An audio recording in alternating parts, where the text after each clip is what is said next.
So it's really a pleasure for me to chair the session on PMD, PMD-like, polar-tree-related leukodystrophy, and other hypomyelinating disorders.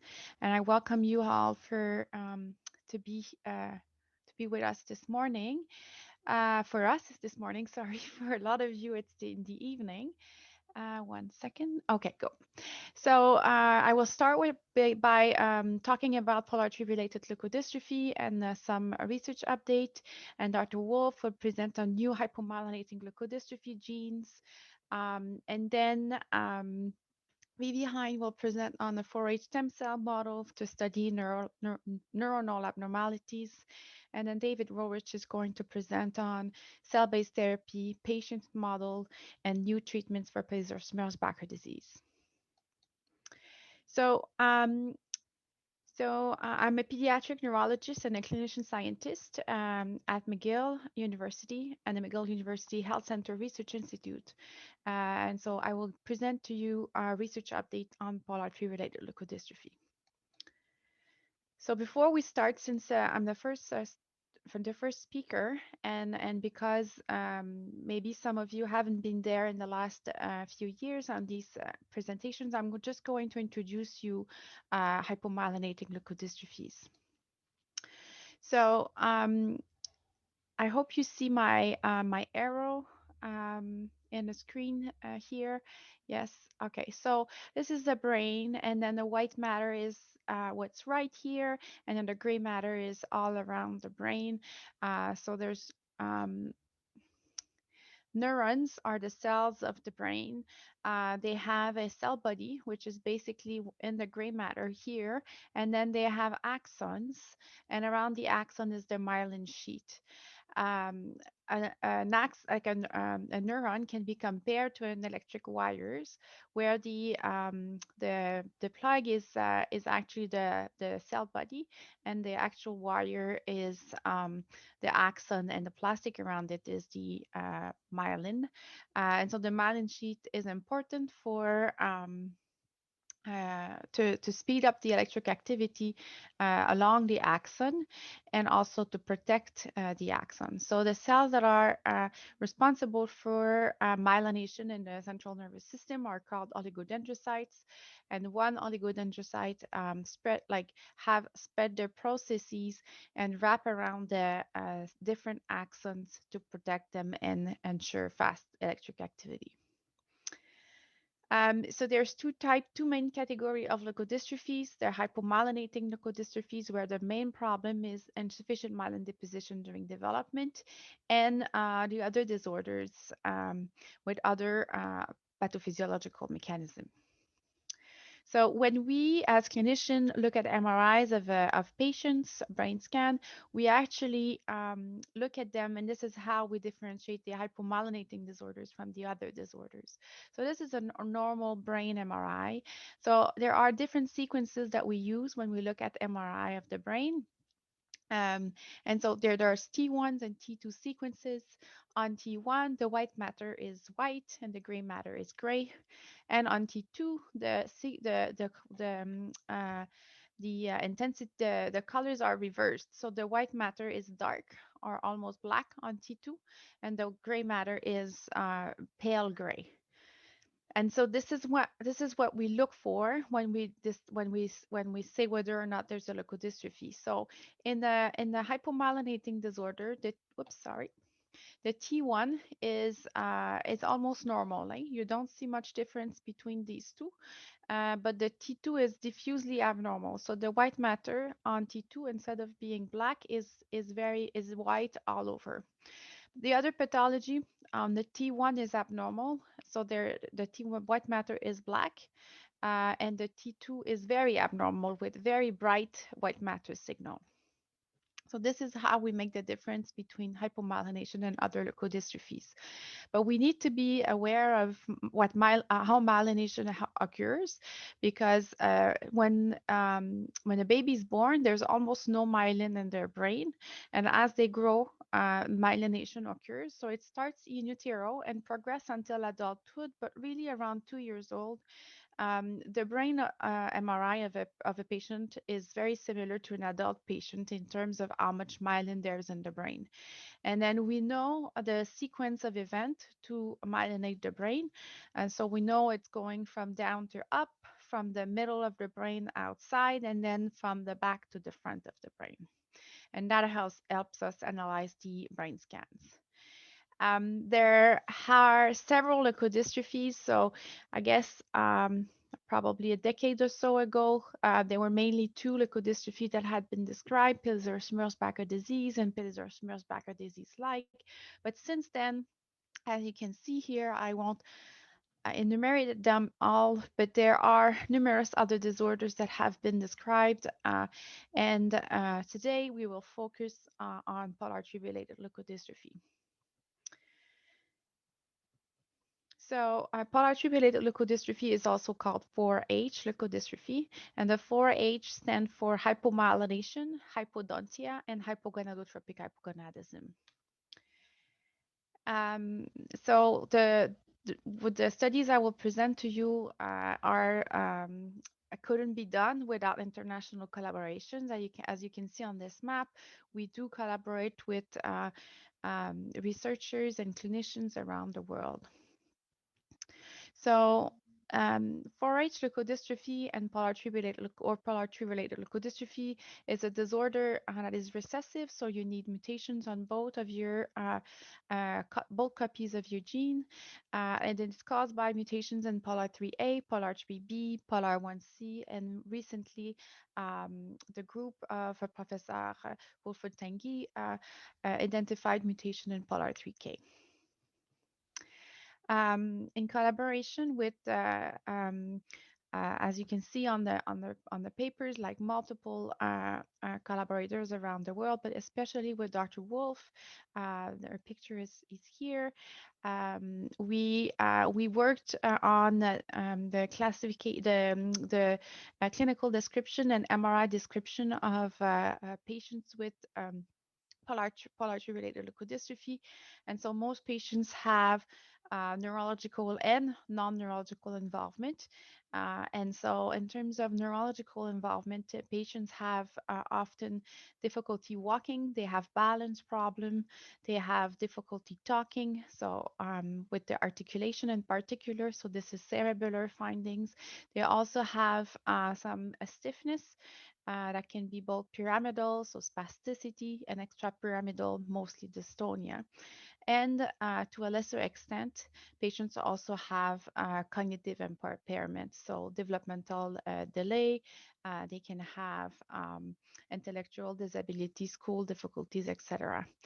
In terms of non-neurological abnormalities, patients can have dental abnormalities, they can have hormonal abnormalities, and they can also have ophthalmological abnormalities, so eye abnormality, most often myopia. So this is just a summary of what I just said. So most kids start in early childhood. There are later onset presentation as well. So there's cerebellar involvement. There's stiffness that can be present, and also cognitive involvement. And with over time, patients will typically develop dysphagia, so difficulty swallowing. So we talked about myopia. The dental abnormalities are variable. It could be some tooth missing, some teeth missing, abnormalities in the orders of the teeth coming in, coming out. And there's also some endocrine abnormality, and this is what today's talk will focus on. But just before we go to the endocrine manifestation, this is the MRI of a patient with 4-H. So they have this structure here that's called the corpus callosum. It's thinner than normal. The cerebellum here is smaller as well. And then you have the hypomyelination. So the white matter is white instead of being dark, except for specific structures that are outlined here that are relatively preserved and have more myelin. So we just published early to 2021 a paper on the endocrine and growth abnormalities in patients with 4H leukodystrophy. As you can see, there are numerous authors on this paper because it was an international collaboration. And so this is just to summarize the endocrine abnormalities. So hypogonadotrophic hypogonadism means abnormal puberty. So either delayed, arrested, or absent puberty. But patients also can have short stature, and it can have other hormone abnormalities, and that's what we're going to look at today. So before we start, I just want to acknowledge that this work was done by Félix Pelletier in my lab, Stéphanie Perrier in my lab, and Ferdi Kayami, for which I'm sorry I don't have a picture, in Dr. Wolf's lab. And Dr. Wolf was very involved, as well as Konstantin Polychronakos, who's an endocrinologist at the Montreal Children's Hospital. So what we did is we looked at the charts, the medical charts of over 150 patients, to look at their growth and endocrine abnormalities. And we looked at whether or not we could find some correlation between the mutated genes and other associations. And we also investigated the pathology of an anterior pituitary gland for one patient. So as you can see here, this is the patients that we looked at. Overall, we had 150 patients, almost half male and female. We had the different genes. About half were polar 3B, and then more after that polar 3A, and then polar 1C, which represents the frequency of what we see in patients with polar 3A and polar 3B being the most commonly mutated genes. And then all the manifestations I talked about, the ataxia is a very common dysarthria. These are all cerebellar findings, and they're very common in patients. And then the myopia and the teeth abnormalities, which were also very common in our patient population. So this is a very busy slide. We're not going to go through all this, but what I want to highlight here is we looked at the 150 patients. We looked at their puberty, at their height. We also looked at hormone levels. I will focus on puberty, short stature, and thyroid function tests.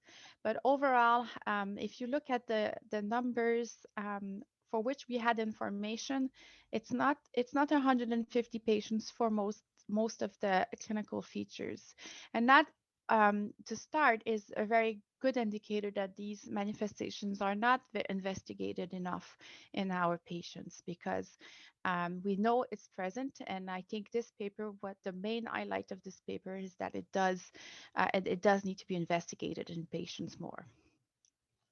So if you look at delayed puberty, overall, 77% of patients had delayed puberty as per the clinician observation.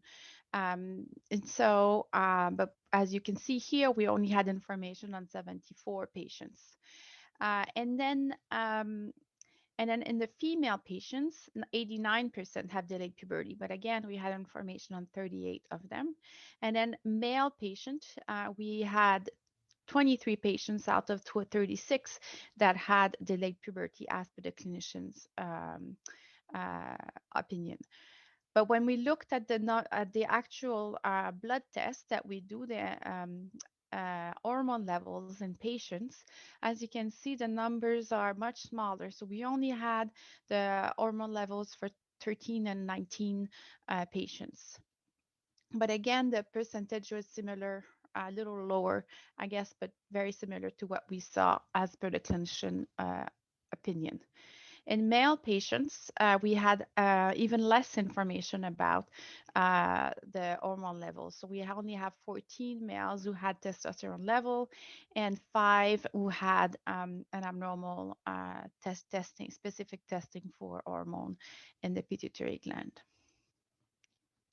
So I wanted to show you some pathology of the pituitary gland, but before I show you that, I wanted to show you what the pituitary gland is.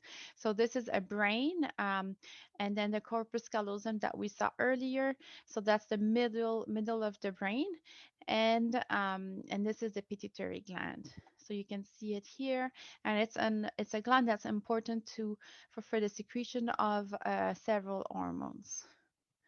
So what we did is one of our patients passed away, and they agreed to share to give the brain to research, and so we did an autopsy and we looked at at different things, but among these things we looked at the pituitary gland, and here you see these are hormones that are secreted by the anterior pituitary gland and are important for puberty development. So there's a FSH and LH hormone, and as you can see in a controlled brain, there's staining on these with anti FSH and anti LH, versus in our patients there was no staining at all. So that confirms that there's a lack of secretion of gonadotropic hormones by the anterior pituitary gland, and the main problem is therefore in this gland. So when we looked at treatment, because we get this question quite regularly about whether or not we should treat the puberty delay or the absence of puberty with hormones, and it's always a very difficult question because there's not much data. And as you can see here, in males, we had treatment. Only 11 patients were treated, and then approximately half of them had benefit from it. And then, if you look at females, 20 patients were treated, and again, 45% of patients had benefit. In some cases, the hormone treatment was not well tolerated, and for some of them had to be discontinued. So whether to treat or not to treat is not an answer that's easy to give at this point. We need to have more data on treatment on this patient's population before we can make firm recommendation. As a general rule, I would say that it is an individual. The decision should be done on an individual basis. There's both benefits and risks of treatment. I guess the main benefit of treating with hormones is the promotion of bone health. We know that patients with neurodegenerative diseases are at higher risk of osteoporosis and of fractures. So promoting bone health is important and is one of the things to take into consideration when we decide whether or not to treat. And then normal puberty, especially and development of secondary sexual characteristics. And so for our patients that are older and that are less affected, it may be socially difficult for them not to have secondary sexual characteristic, and that's something we should take into account when we make the decision of treating versus not treated. And then the risk, in terms of the risk of treatment, when you induce puberty, you also induce a growth spurt. And so for our patients that have motor difficulties, it may make the motor difficulties more obvious. So for a child, for example, who's barely still walking, and the growth spurt may actually make him more, maybe make the walking more difficult for this patient. It's a little bit like normal adolescent. When they grow a lot, they become clumsy. So our patients that have these disorders have problems with their motor skills. So if you induce a growth spurt, the motor difficulties may increase. You could have more behavioral problems with induction of puberty, and of course, there's the side effect of the treatment that need to be discussed with the endocrinologist. So the decision to treat should be done on an individual basis. It's important to measure the sex hormone level. It's important to discuss the potential advantage and disadvantage of treatment and to consider the overall health of the patient. In terms of short stature, like we had information on almost 100 patients by clinical impression, and we had the growth data on 115 patients. And as you can see, around 50% of patients were short for age. And that's what we had found in 2014 when we did the study on 105 patients with POLR3A or POLR3B mutations.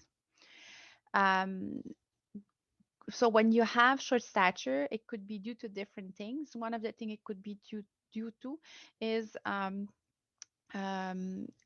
growth hormone deficiency.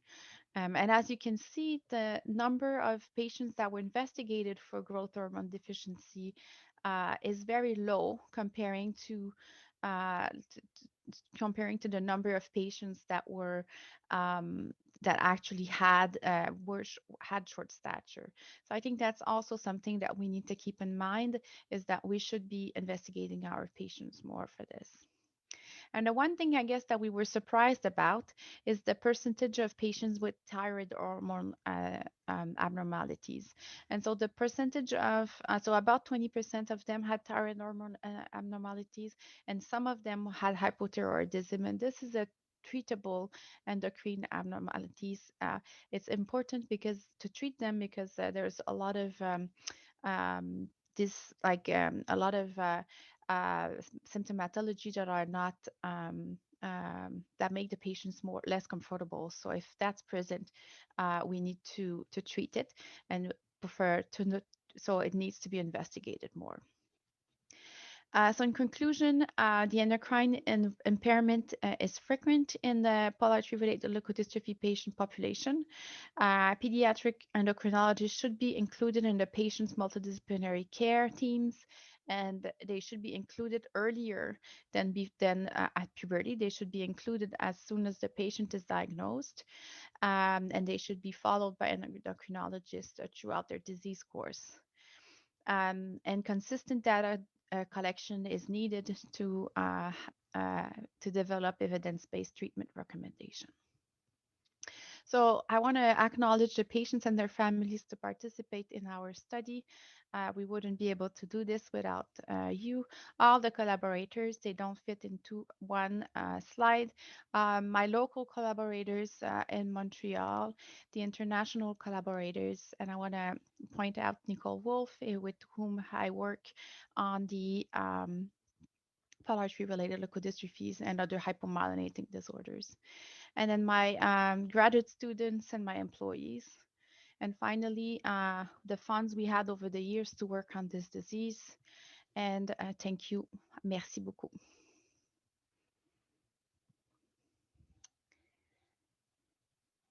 So I have to stop to share my screen. Sorry. Okay. Okay, so now it's my pleasure to introduce you to Nicole Wolf. Nicole Wolf completed her medical school in 1998, her residency in pediatric in 2005, and her fellowship in child neurology in 2007.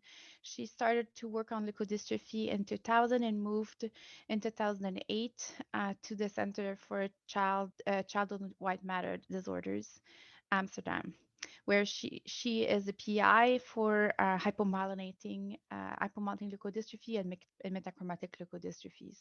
In the last 10 years, I have had the pleasure to collaborate closely with Dr. Wolf on hypomyelinating leukodystrophies and especially on 4-H leukodystrophy. On a personal note, I can say that over the years, I have developed more than a work relationship with her, and that I now consider her as a friend. So welcome, Nicole. I'm looking forward to your talk.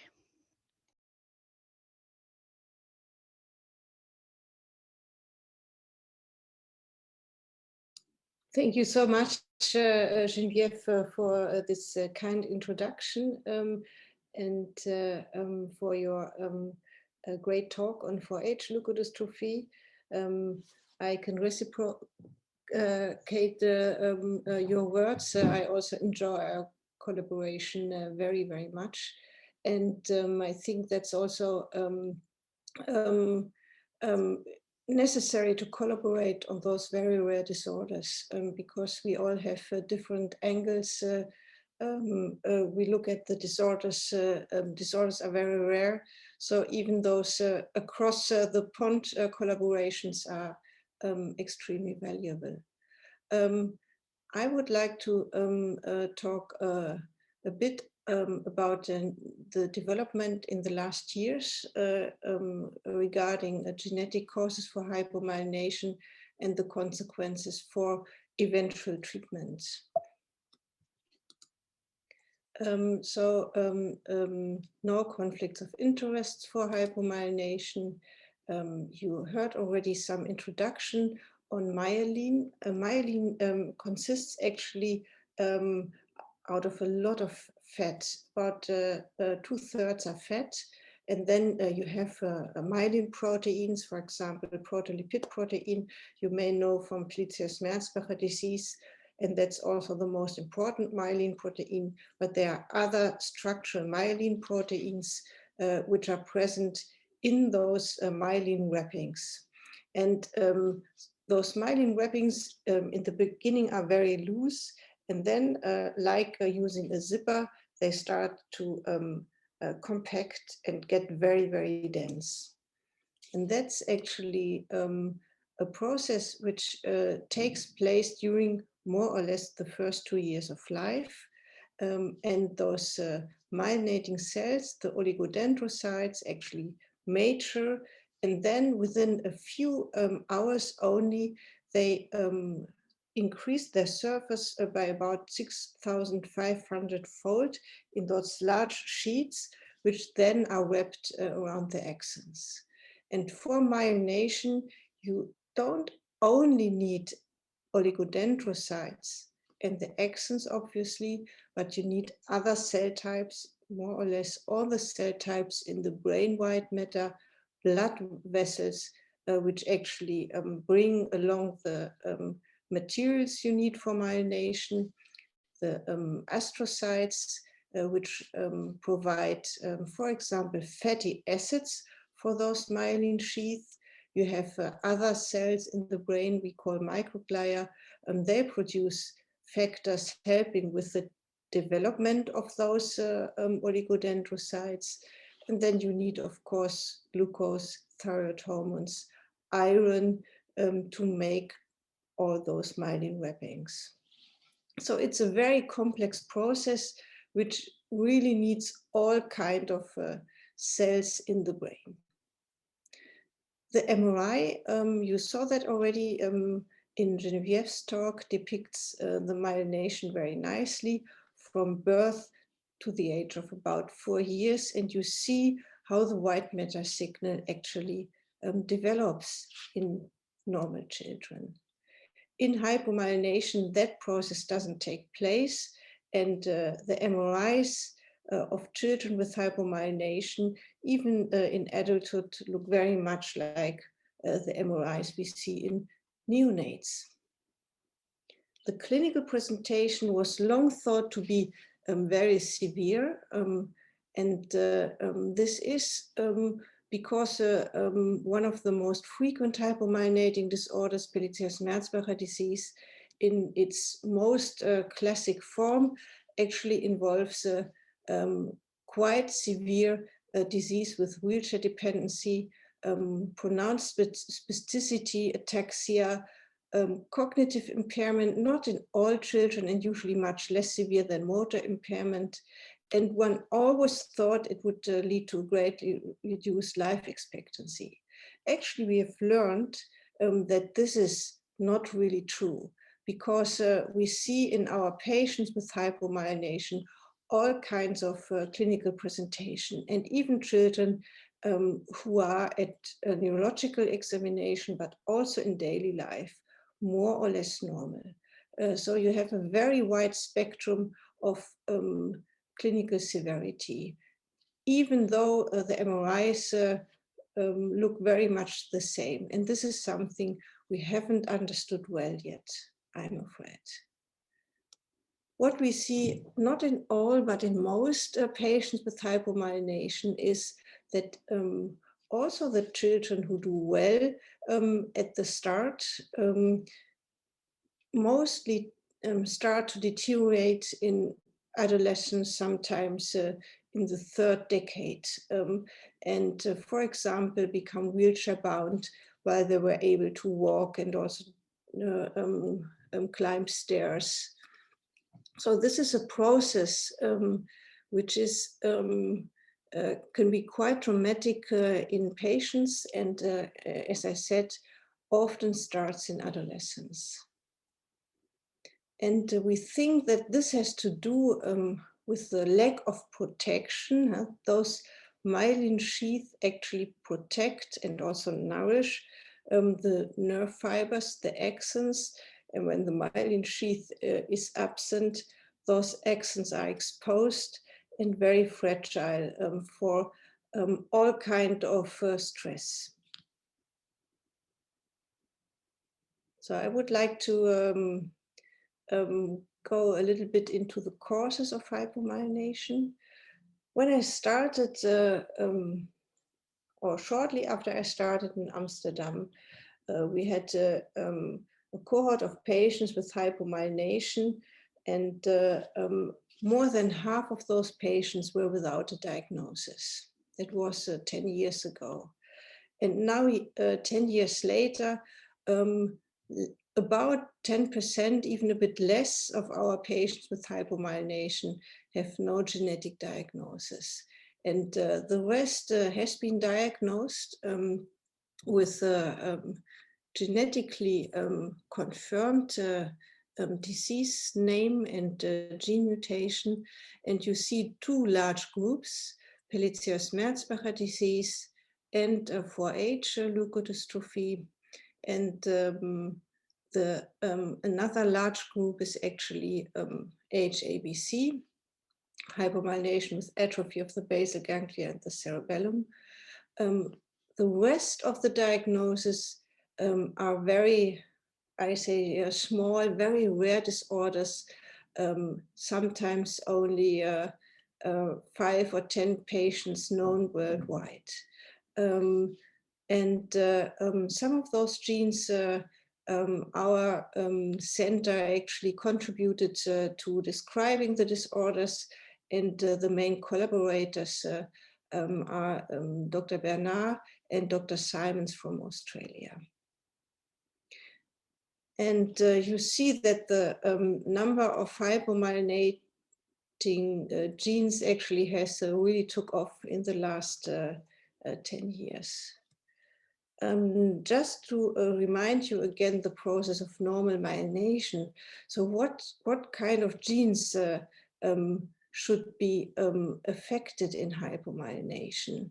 Something which we were rather surprised at is that quite a high number of patients with hypomyelination had variants in genes actually affecting gene translation and protein synthesis. And 4H is one of those disorders, of one group of those disorders, actually a frequent group, but there are also other genes which are involved in a little bit different part of protein synthesis, which are affected in hypomyelination. And why that is, it's difficult to understand actually, because, for example, the liver also makes a lot of proteins. So you would actually think that genes affecting protein synthesis would result in, for example, a liver failure. But that's usually not the case in our patients who have mutations in those genes. And we wondered whether the enormous change in those oligodendrocytes, making this huge sheath of myelin in just a few hours, might be an important factor, and perhaps the reason why those cells and myelination is so susceptible to variants in those genes. But that's only a hypothesis at the moment. Actually, when we started to look for genetic causes for hypomyelination, we expected that we would find mutations in genes encoding structural myelin proteins, like PLP1, which is relevant for Pelizaeus-Merzbacher disease. And for a myelin basic protein, for example, there was a very good mouse model. So in the beginning, people sequenced large groups of patients with hypomyelination, actually for variants in this kind of genes, MVP and others. And they didn't find patients with variations in those genes. But we have nowadays groups of patients who do carry variants in structural myelin genes, but the majority actually has variants in other genes. So this is something important actually, and might also have consequences for treatment later on. I would like to go a little bit into detail for two of the new genes we found in the last years. And one of them is called TMEM106B. It's actually a relatively rare disease, but with a surprisingly mild and stable presentation in the patients who have this very frequent mutation. And we think it's an activating variant. Interestingly, this gene encodes a certain protein, and it was thought to be very important for Alzheimer's disease. So when we said, well, it does have something to do with myelination, other researchers actually developed mouse models, and indeed, it was very important for oligodendrocyte differentiation and also myelination. So that's a very nice example where actually the main protein function was actually discovered after a disease was described. In those patients, I already said, even in adulthood, have a very mild presentation. Another group of patients actually presented like patients with Pelizaeus-Merzbacher disease. They had delayed development. They had this typical eye movements, those wobbly eye movements we call nystagmus, and the MRI of them looked like MRIs in Pelizaeus-Merzbacher disease. Very different from the MRIs we see in healthy children. But surprisingly, myelination actually started in the third year of life and caught up more or less to finally be more or less normal. And the patients actually also improved. And the two oldest patients I know are now young adults with normal cognition, a normal participation in life. One goes to university. One has optic atrophy and visual problems, but they do very well. And they have mutations in a gene encoding for an ion channel. So a protein which is important for the exchange of ions like calcium between the cell and the extracellular space. And again, we don't know yet why mutations in those genes lead to hypomyelination. But the fact that you can actually start myelination later in life and that it then evolves normally is something which is, in my opinion, very important for treatment of those disorders, because we think it's possible to have myelination starting later on. impact of genetic diagnosis is, of course, quite profound. Those are three boys presenting exactly like alike in the age of 3 months, with the wobbly eyes, lack of head control, and decreased muscle tone. But at the age of 4 years, one of them was able to do everything, whereas the other two actually had significant motor problems.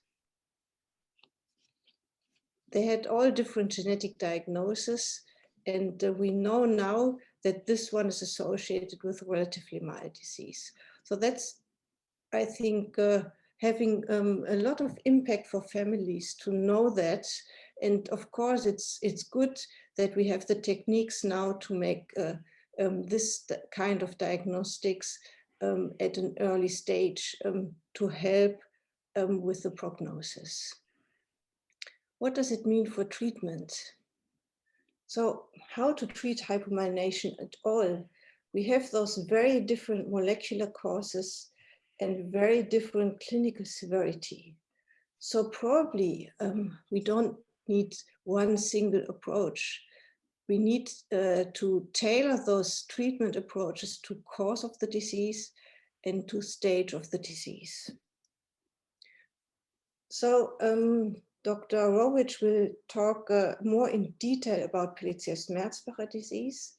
So I will touch that only shortly, but there are attempts to use cell therapies, even hematopoietic stem cell transplantation we use for other leukodystrophies like metachromatic leukodystrophy has been tried in Pelizaeus-Merzbacher disease, but that has no rationale because those hematopoietic blood stem cells don't differentiate into the myelinating cells. We know that. Gene therapies will perhaps be a good approach for Pelizaeus-Merzbacher disease. For example, to reduce gene dose. There are subforms of PMD where there has been also a successful mouse trial with another genetic technique. And in Pelizaeus-Merzbacher-like disease, there has been a trial with mice with gene delivery through a virus. So those are avenues which will be pursued in the next years, and we will see how it goes. There are other treatments, and many of those have been tried in Pelizaeus-Merzbacher disease because there is a very good mouse model for Pelizaeus-Merzbacher disease. And for one of them, we plan a small clinical trial in Amsterdam. It's quite difficult how to plan those trials in children with those disorders. For example, how long do you treat those children? So these are new challenges, and we clinicians have also to learn how to deal with those questions. But I think that we will need different treatment approaches. So what have we learned in the last 10 years? Hypomyelination are many, many different disorders. Genetic causes and disease mechanisms are variable, and we don't understand much, to be honest, about the disease mechanisms. Severity is very variable. It depends on the affected gene. It depends on the specific variant in the affected gene. And sometimes we don't have a good understanding about severity. Slow deterioration in most patients from adolescence is a common encounter we have in those patients, and the implications for treatment. We need different approaches for the different disorders, but also for the different disease stages. So probably we have to treat older patients with additional strategies, or perhaps completely differently from younger patients. And that's something we have to learn in the years to come. I would like to thank the Amsterdam Leukodystrophy Center group, Maya van der Knaap, who heads the center, and all the PhD students, lab technicians, and PI colleagues. I would like to thank you for your attention, to thank all the families who contributed to our research, and to thank the colleagues in Amsterdam and abroad who helped with this research. Thank you.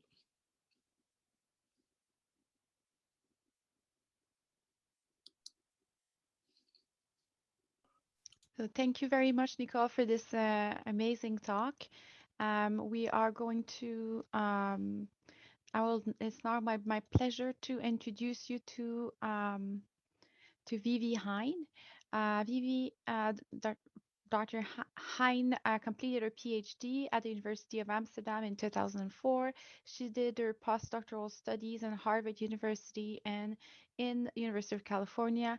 She's currently an associate professor in the Department of Child and Youth Psychiatry at Children's Hospital VUMC and the Department of Complex Trait Genetics at the VU University in Amsterdam.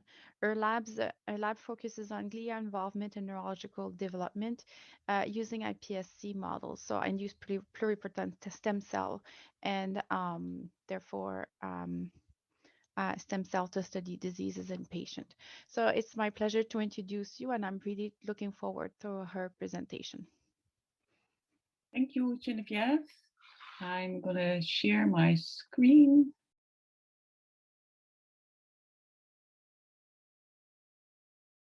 I think you can all see it now. So thank you again for this very nice introduction, Geneviève.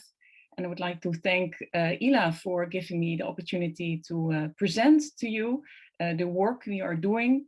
And I'm going to focus on the stem cell studies that we are doing for 4H syndrome.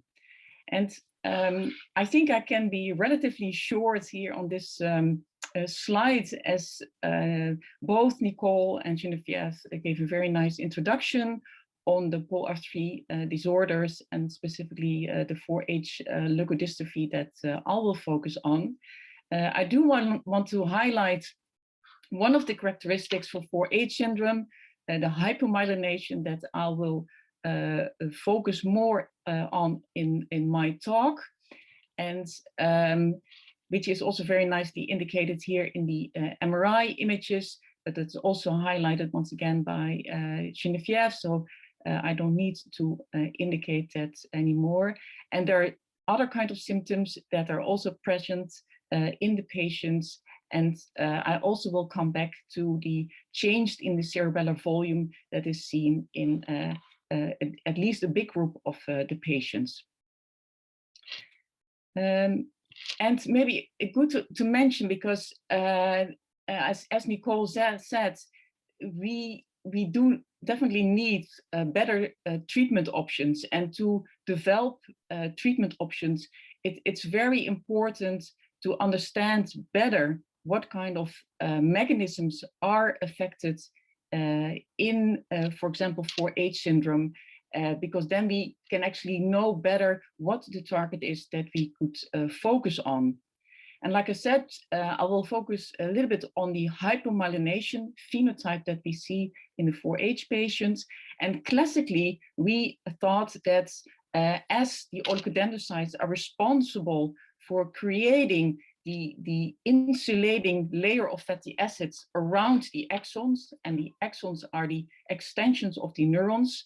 And as the myelin is affected, we thought, like, well, there could be a defect in the oligodendrocytes, but now we also start to think more and more and start to look at the neurons who could be responsible for the myelin deficits. This is an image that I received from Nicole, and this is highlighting that as more and more patients are seen by the clinicians, we see that there are patients who have this typical hypomyelination that is typical for 4H syndrome patients. However, there are also patients that do not have hypomyelination, but for example, do have the reduced cerebellar volume. And there are a patient group here indicated in the bottom that have neither hypomyelination, also not the reduced cerebellar volume, but there are other neuronal populations that are affected, as can be seen on the MRI images. So it's not that all patients show a very clear myelin defect, but it does show that there are different neuronal populations affected in these patients, and we now also think that maybe the neuronal dysfunction could lead, at least in some patients, to the hypomyelination. Also indicated already that the myelin is a very important structure in the brain white matter, and the brain white matter is indeed not only myelin, but it also contains the axons, which are the extensions of the neurons, but there are also astrocytes in there, microglia cells, endothelial cells.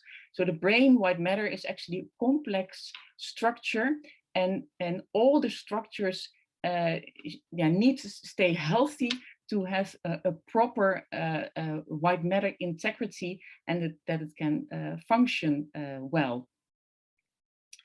So just to indicate and highlight here that we need both the neurons and the oligodendrocytes to communicate well with each other to have healthy white matter. And like I said before, we classically thought maybe that oligodendrocyte function could be responsible for the myelin deficits, and if there's not a good myelin sheet, a fatty acid sheet around the axons, then also over time the axons will degenerate, and then it will show up as an hypomyelination phenotype. But we think that it might also be possible for H patients that there is a neuronal deficit, and then the myelin is then secondarily affected and also leading to hypomyelination. So these two cell types are really important, and we try to study in the lab whether there are indeed neuronal defects that we could identify that could be responsible for the phenotype that we see, and that could be important for identifying therapy targets, and which is important. So it was already indicated, so the work that we focus on, the technology that we focus on, is on induced pluripotent stem cell technology.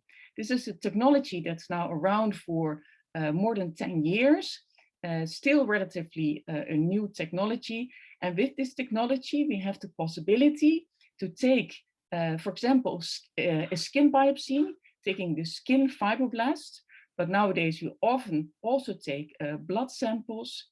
And when we have these patient cells, we use different reprogramming factors to push the cells to a very early stem cell state. And those cells we call the induced pluripotent stem cells, and these stem cells have the same properties as embryonic stem cells. And embryonic stem cells during development, but also in the cell culture dish, have the possibility to differentiate in principle to all the different cell types of our body. In cell culture, we still do not have all the different protocols present to create all the different cell types of our body. But over the years, we have been putting a lot of efforts in optimizing these protocols, and for example, to create all kinds of different brain cells, stem cells, and later specialized brain cells. And nowadays, we are also creating more 3D brain organoid structures that could be used to model the brain and also the patient's brain. So the advantage of this induced pluripotent stem cell technology is that now we can use patient cells to study disease mechanisms, and we study that in a cell culture dish. And we can take these patient cells from every individual in principle. So we by now already generated induced pluripotent stem cells from different 4H patients and also from control individuals. So we have healthy donor iPSCs or healthy donor cells from which we created iPSCs that we maintain in culture. We also now have patient cells and 4H patient iPSCs, and we are creating different kinds of specialized brain cells, and I will highlight the neurons in a neuronal culture that we are generating, a neuron oligodendrocyte co-culture, and I will highlight a brain organoid culture that we are using to study 4H cells. And then basically what we do in culture to see to what extent are the patient cells functioning and morphologically looking differently than the normal cells, and whether we can pinpoint some disease mechanisms that we want to study further, and maybe we can also use this to develop treatments. I will first highlight our neuronal protocol. So we're starting with induced pluripotent stem cells, and then we do all kinds of different things to the cells.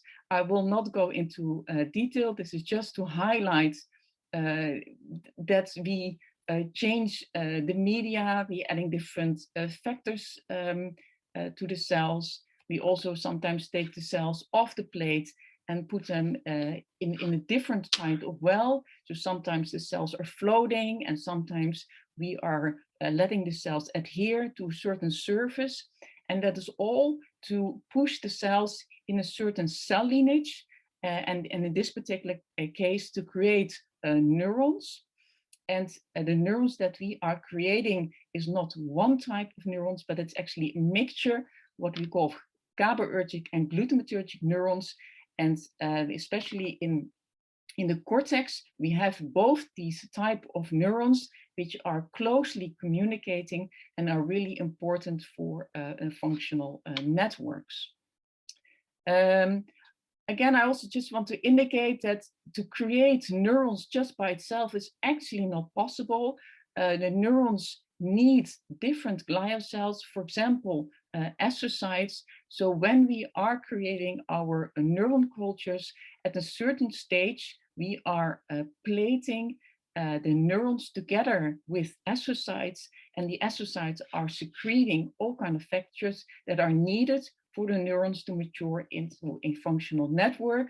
And also here we're using different techniques to let these two cell types culture grow together.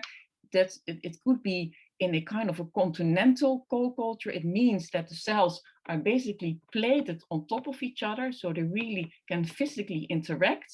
That is actually the culture that that is in a way preferred for the cells, because they want to physically connect to each other. However, for certain purposes, it's also nice to have these two cell types in one cell culture dish, but not in direct contact, but by actually putting them close to each other. So there is media in between, so the cells are able to exchange vectors, and in that way they are able to nurture each other, and the neurons, for example, are able to mature into a functional network. So I just want to highlight here so that these cultures are taking a long time. It can take weeks, but sometimes even months to create cultures, and that neurons are not happy completely by themselves. They need also other cell types, for example, astrocytes, to become a functional network. Now here is just to give you an impression of how these neurons look in a cell culture dish. Here is the direct contact culture, and this is the sandwich culture, how we call it. So what you see here is actually this thin glass cover slip on top, on where we put the neurons. And here on the right, I can start it again. Just to highlight that when you actually look at the cells, it seems that the cells are just sitting there and they hardly moving or acting. But when we use different dyes, and in this particular case, we putting a dye to a calcium molecule, we can actually see that the network is very active and alive, which also gives us the possibility to see how these patient neurons act differently from control neurons. So we created neurons from controls and from 4H patients, and I'm showing you here an example of how we are looking at these cells. And for example, we are using different kind of antibodies that are binding to specific antigens of the neurons, and then we can identify what kind of neurons we actually created in the cell culture dish. Also, whether they show a nice morphology, because for the neurons, we want to see that they give a nice branching, and we also have antibodies to identify specific aspects of the neurons. And quite often we focus on the connection points between the neurons, and we call those synapses. And also for synapses, we have antibodies. Here we, for example, we use synaptophysin, which is able to visualize all the different types of synapses, so all the different kinds of connections between the neurons. But you also have antibodies that are able to identify specific types of connections. For example, here shown with VCAT, that is able to visualize those connections that have more in a inhibitory connection. So it's not that neurons are only stimulating each other, but it is really the different kind of connections together that is making a very controlled signal that is, like, let's say, going from one side to another part of the brain. And that can be in combination of stimulation, but also sometimes other signals need to be inhibited for other signals to come through. And it is a very good measure in a way to count or to measure the synapses, whether your neuronal network is actually changed or different in a affected network, for example, in patient cells. So here, again, an example of the kind of images that we are creating. In blue, you see the neurons, and actually more specifically, the dendrites of the neurons. And the two types of synapses that I just indicated are those little dots that are on those dendrites. So those are the connection points where cells are communicating.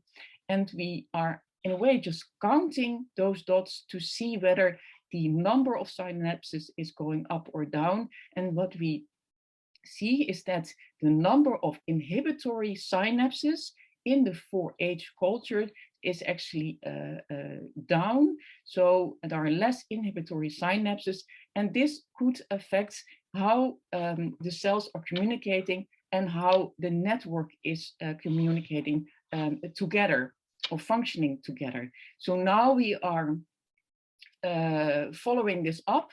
We are repeating what we so far are seeing, but we also want to see, are the neurons morphologically the same? So we also do that with imaging analysis to see whether they are affected. And we are using tools to look at the electrical network to see if that is changed as well. And this could be a nice measure to see how the neurons in the 4H patients are developing and functioning differently. So this was for the neuron culture. And like I said, we are interested to see, are neurons, and if indeed, whether we can confirm that the neurons are affected in the 4H patients, do they influence the oligodendrocytes, which are responsible for creating the myelin sheets. So there we made an extension on our current culture. So we first creating the neuron culture that I showed before, and in parallel, we also creating oligodendrocytes, and then we put the oligodendrocytes on top of the neurons, and again let the cells mature a few weeks longer to let these two cell types communicate with each other. And the combination that, for example, we are interested in is having control neurons versus 4H neurons, and then we put control oligodendrocytes on top, and we want to see whether the 4H neurons are actually affecting the maturation of the oligodendrocytes and also the generation of the myelin content, the myelin protein, and also the myelin sheets that the oligodendrocytes should generate. Here just again an image. So what we are actually seeing under the microscope when we are creating the oligodendrocytes. So this is not a co-culture yet. So from iPSCs, we first are creating so-called embryo bodies. Those are free-floating 3D, three-dimensional aggregates. And then at a certain point, we are plating these aggregates onto a cell culture dish. Then these cells will grow out. We call those nest cells, the neural epithelial stem cells. And again, we're taking cells off. We're changing the factors, the media, and at a certain stage, we're pushing the cells into the oligodendrocyte cell lineage, and we are able to create oligodendrocytes, which we then can co-culture and plate together with control and 4H neurons. I thought it was maybe also nice to show these kind of co-cultures. So it's, as you can see, it's actually quite a busy culture with all kinds of cells. So here you see the nuclei, and all the cells have protrusions. And the oligodendrocytes are typically the smaller cell types. They do not have a very bright nucleus, and the neurons are the ones who have the longer extensions, which are the dendrites and the axons. And you actually already under the microscope in the cell culture dish, you can see how the cells are changing over time. This is typically for us the morphology of an oligodendrocytes. They are small, they have these small extensions, and over time you see that those are becoming more complex and are the ones that are then creating the myelin and the myelin sheets that eventually start wrapping the axons. And when we do really the antibody stainings, then we are doing the analysis. So here is again a comparable culture, but then we visualize the culture with using antibodies that are recognizing specific antigens and components of the different cell types. So in red, you see the neurons. So they have these long extensions, and the oligodendrocytes are smaller cells, but they have this complex structure. And in green, we even visualizing the myelin protein. And here you start seeing that the myelin protein is also starting to be wrapped around the axonal structures of the neurons. And over time, you see that it's becoming way more extensive. And now we have these for both the control cultures and from the 4H patients. And now we want to measure the morphology of the neurons, but also see whether we see less of these structures where the myelin is wrapping the axons. Is this actually less in the 4H cultures versus the controls? And unfortunately, we don't have that data yet. So hopefully next time we can update you on that information. So this is the kind of cultures that we are creating to get a better insight of the cellular phenotypes.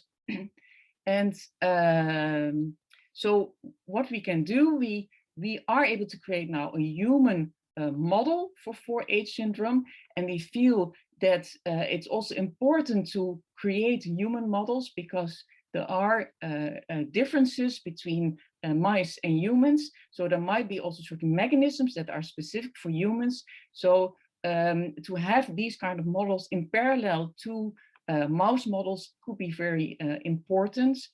We are able to look at neuronal differences, for example, synaptic changes, And hopefully we are able to get proof or better insight in how the neurons and oligodendrocytes are interacting that is influencing the myelin contents. So the next stage is really about, could we identify mechanisms in these cultures that will eventually give us more insight in the real disease mechanisms and to develop therapies. Well, in parallel, and this is the last culture type that I will highlight, in parallel, we created brain organoids and specifically organoid structures from the cerebellum. And also in a big group of the 4H patients, we see that the cerebellar volume is reduced. And these organoid cultures are really three-dimensional structures that you can actually by eye already see in the cell culture dish, as you can see here. So it's a much bigger structure, three-dimensional, and yeah, so that is really different from the 2D and the monoculture that I showed before this. And why are the brain organoid cultures maybe for some aspect more attractive? Well, as we know that the brain is taking very long time, months, years to develop, and all the neurons and glial cells are really tightly connected to their development. They also need each other to develop properly. So the interaction between the cell types is probably also really important for the development of a certain phenotype, for example, in the patient's brain. So when we have separate cultures, monocultures, just certain cells by themselves, and we put them together, we could study the interaction between those cells, but it might not show all the different phenotypes and interactions that we might need to see to model certain phenotypes properly. And the organoids, typically, you have this three-dimensional structure, and you have all kind of different neurons and glial cells developing next to each other. So they constantly also can influence each other's phenotype. So it's a different kind of culture, and it could give you different answers. This is just, again, an example of the kind of images we are creating from our organoid structures. These are actually sections from the organoids that we are created. And then you, for example, on the right top, you can clearly see that there are, because by color, you can see the different cell types. You see that there are different layers of different cell types developing. And that is really different from the kind of cultures that I showed you before.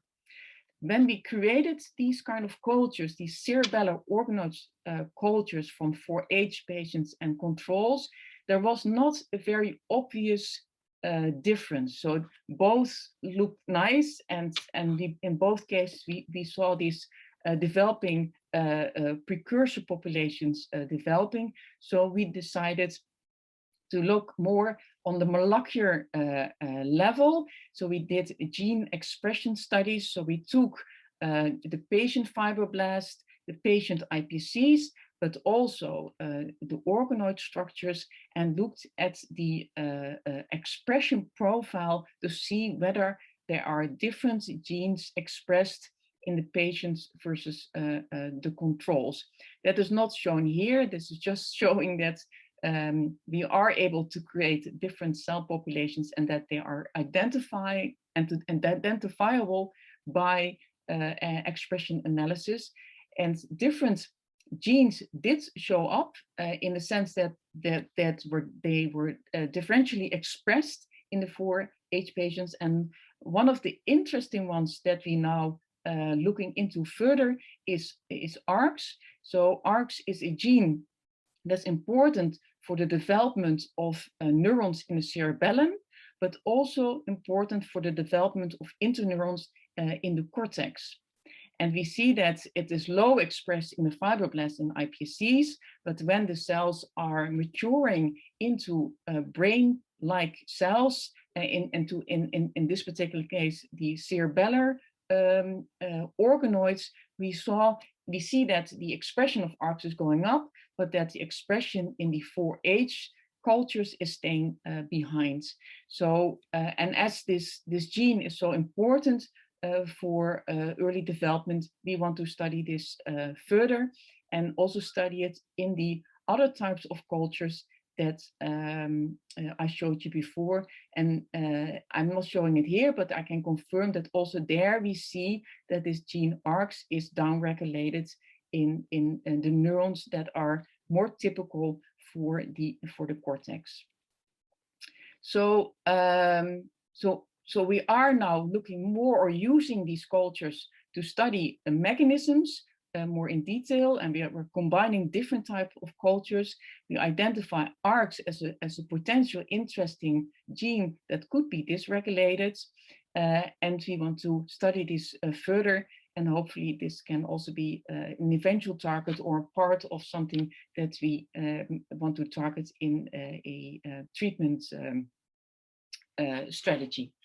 Now, this work I clearly did not on my own, and I'm thanking ELA for their funding.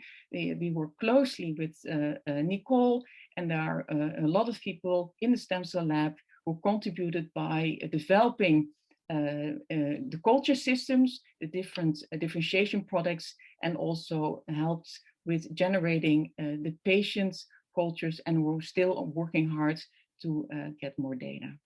Thank you for your attention.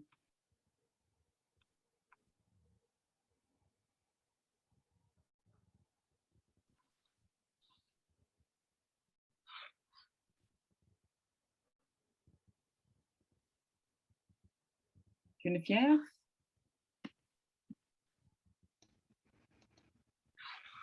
Yes, hi, I'm sorry.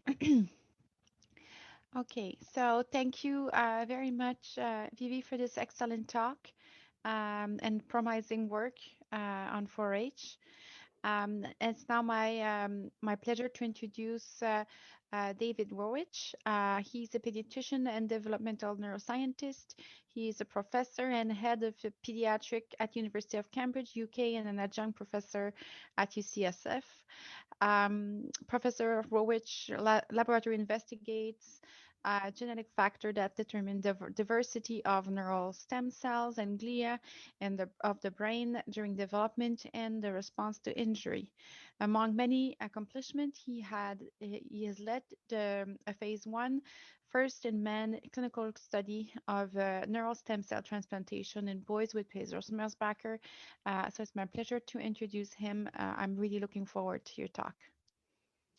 Thanks, Geneviève.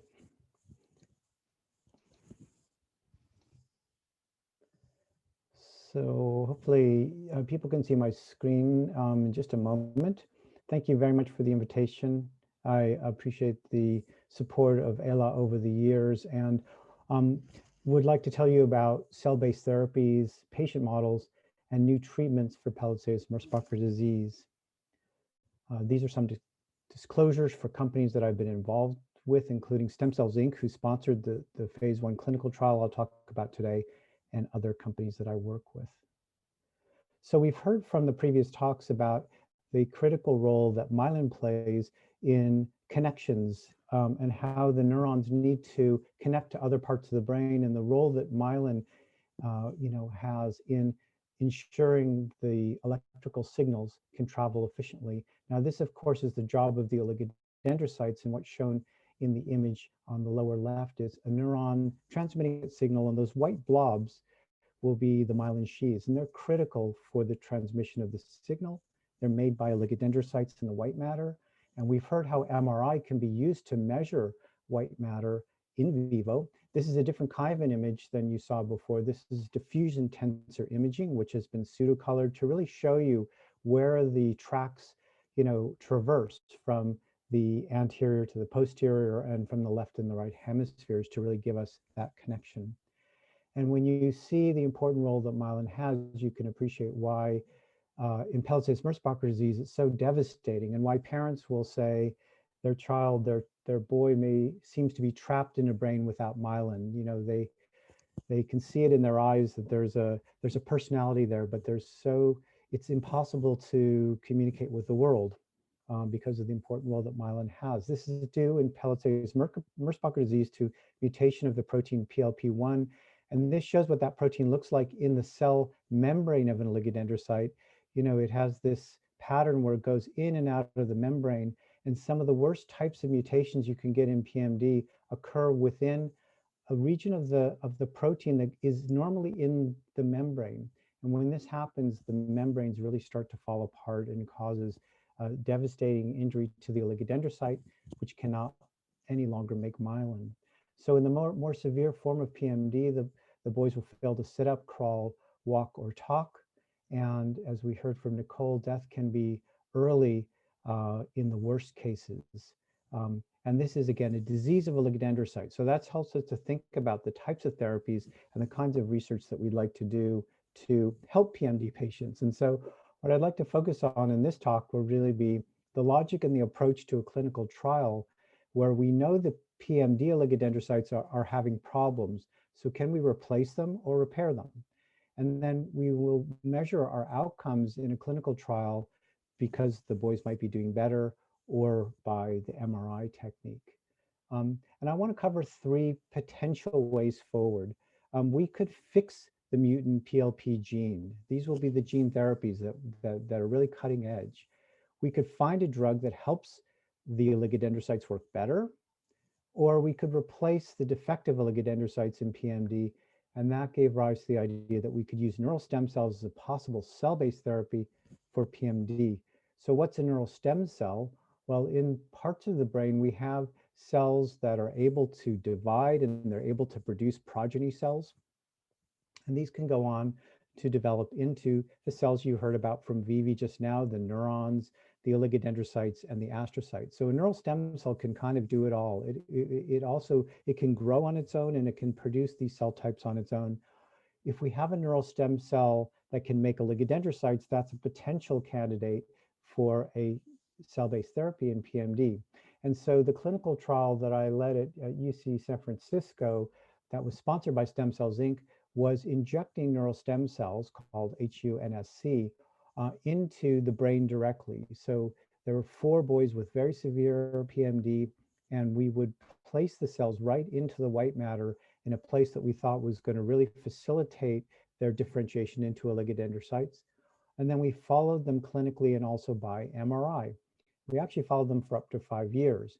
And what we could show by MRI was in some of the regions that were transplanted, we would see evidence by MRI of some of the properties that you'd associate with myelin. Now, here's a technical issue. One is called fractional anisotropy. That goes up with myelination. And if we looked at the regions that were transplanted in the first year after of the study, we could see increases in this fractional anisotropy compared to regions of the brain, the control regions that were not transplanted. We could also see a decrease in another parameter called radial diffusivity in the regions that were transplanted compared to the control region. So it was some evidence that the cells were able to survive and they were able to at least change the MRI properties consistent with what we might have expected for myelin. Now, we did follow these children for longer, and by year 4, we started to see in the regions that were transplanted in 2 of the 4 boys, white dots here. These would be in this particular myelin image, in this particular kind of MRI, evidence of myelin, potential evidence. This also had the characteristics of increased fractional anisotropy and decreased radial diffusivity, just in the regions that we could see, not in other parts of the brain. We saw this in a couple of boys. And so this was, suggestive after 4 years that maybe some of the cells had survived and maybe there were, producing the desired myelin. And this is a very quick summary of what we found in the 5 years of this phase 1 study, which is designed to determine safety. Now, we tested the safety of the delivery of the cells themselves. We had to immunosuppress the children the first year of the study because the cells that were being transplanted were not from their own body, and the immune system would perhaps remove those cells. So we used immunosuppression, and that has some safety risks. So we tested that. And then the cells themselves. And we did conclude safety after 5 years. We did find in 2 of the 4 patients, they did develop antibodies against the cells. This happened primarily at the time that we stopped the immunosuppression. And so would be something that we would think about if we were designing a future clinical trial. But we did see these persistent MRI findings that suggested that the cells engrafted.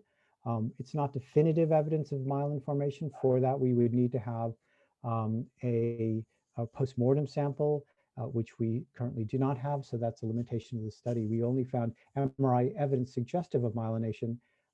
And so there are limitations that would say we would need to do further testing before taking this approach further. We can't say that this helped the boys. It's too small a study and it would need to be repeated with about 20 patients. And there was no control group. So these are just the limitations of what we would interpret from the study. And we would like, therefore, to have gone on to do a phase 2 study, which would have had 20 patients and controls. However, Stem Cells Inc. unfortunately went bankrupt, and so our sponsorship for the study stopped. That's a study that could still be, possibly done in the future. Yeah, désolé for my dog, who will probably also want to say something during this talk. But what else can we do? And I'm going to now describe how we took the study into the laboratory, and we developed patient-specific induced pluripotent stem cells, what you heard about from Vivi just now. This will take us to another subject. Can we find a drug that helps a PMD cell work better? And we're going to use these iPSC models. Now, Vivi talked you through this, where in making iPSCs, we will take skin cells usually to then create the induced pluripotent stem cells that can now make different kinds of cells in the body. It could make cardiac cells or neurons or oligodendrocytes. And then we can study them in the culture just as you saw very nicely in the last talk. But what we can also do is we can do some gene manipulation. So let's say we have cells from a Pellets-Merzbacher disease patient, and that will have a mutation of PLP1.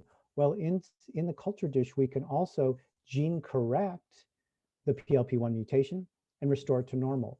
And now we can compare one to the other. So we really now have a way to say, is a PMD cell dysfunctional compared to now what we will call an isogenic control. And we can study these pairs of cells in our differentiation protocol and see how they will develop in a dish. But also we can screen for drugs that might help them work better. And so this would be the type of cycle that you'd like to proceed to get insights into these mechanisms. So here shows the differentiation from an induced pluripotent stem cell to an induced oligodendrocyte precursor, and then onwards to the oligodendrocyte. And you heard from Nicole's talk how much energy is required at this step when you're making the oligodendrocyte. It's a very energy intensive process. What we found is the PMD oligodendrocytes never made it to this stage. They died at a pre-myelinating oligodendrocyte stage. And when we looked at what was going on, there was production of a toxic reactive oxygen species. And that gave us clues for possible toxic mechanisms.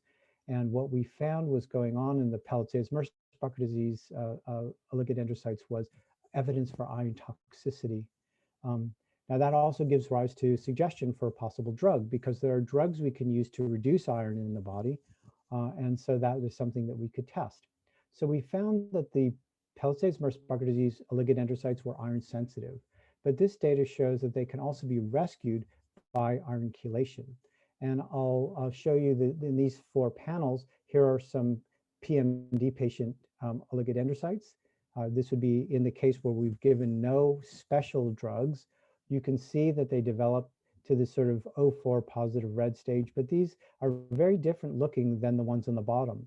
The bottom are the ones that have had gene correction, and you can sort of see how they're big and bushy compared to these ones. And these ones, unfortunately, are on the way to dying. They're expressing factors which would say they're under tremendous stress, and these are cells that will die. But look at the difference when we now take these cells and treat them with iron chelation. And it's almost impossible to tell the difference between the ones that are treated with chelation versus the ones that have had gene correction. Now, there is fortunately a drug available called Deferoprone, which is a brain penetrant iron chelator. And so we wanted to test this further in a mouse model of PMD called the Jimpy Mouse. It's a very severe mouse model. These mice only live for about 3 weeks, and they will have seizures and have evidence for severe neurological difficulty, and they fail to make any myelin. In this particular experiment, we now gave these mice some Deferoprone between day 7 and day 14 after they were born, and between day 21 and day 28 when they're born. And then we studied the impact on the brain and on their survival. What you can see is that these mice do die very young, and that would be indicated by the dotted line. The treated animals, however, did have a improved survival, and this would be called statistically significant. Also, when we looked in the brain of the untreated animals, we saw lots of this protein called caspase-3, which is a marker of cell death, which was improved with Deferoprone treatment.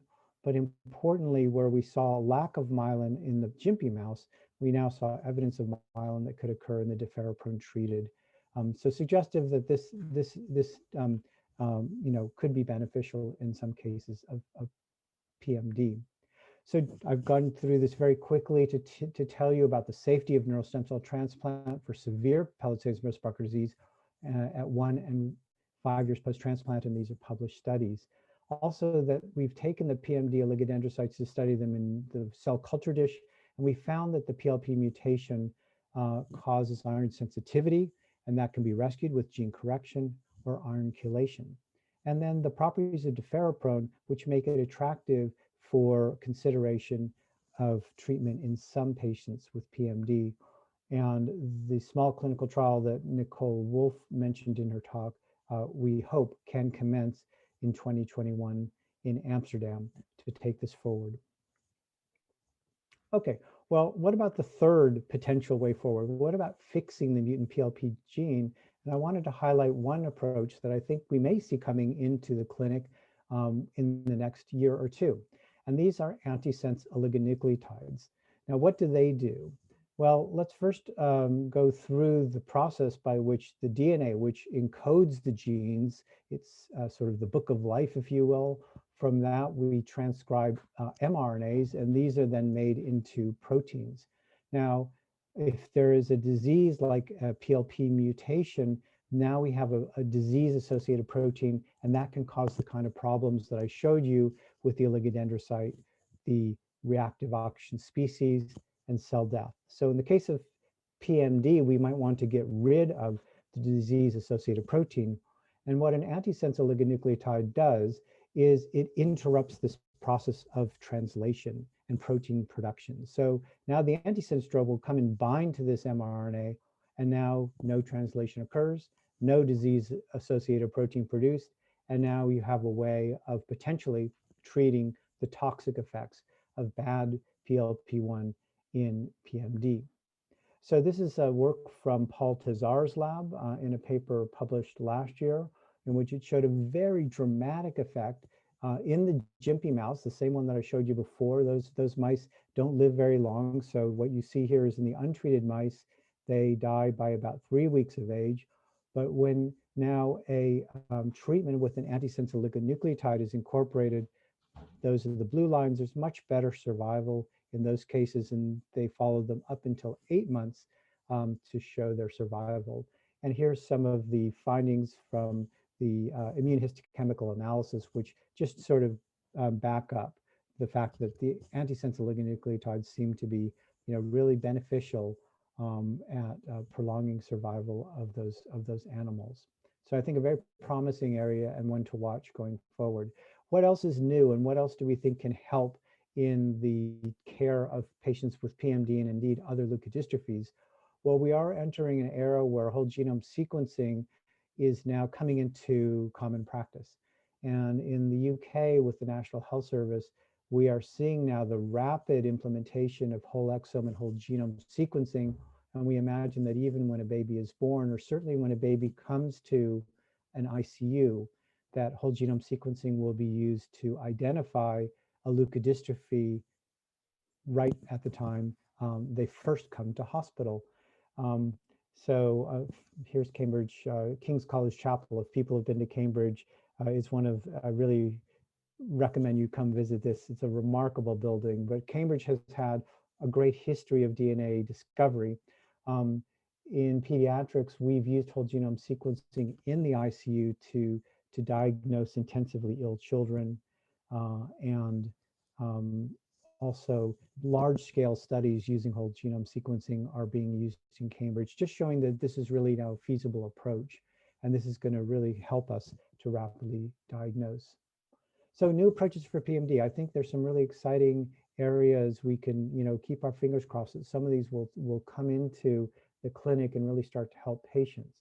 We do think that there will be DNA testing to result in early detection, so that now we'll have, identified the problem much earlier and will bypass the diagnostic odyssey. We would like to then bring in new drugs and therapeutics earlier, and these could be potentially gene therapies or the repurposing drugs like Deferapone that I told you about. And we should also consider the stem cell-based approaches.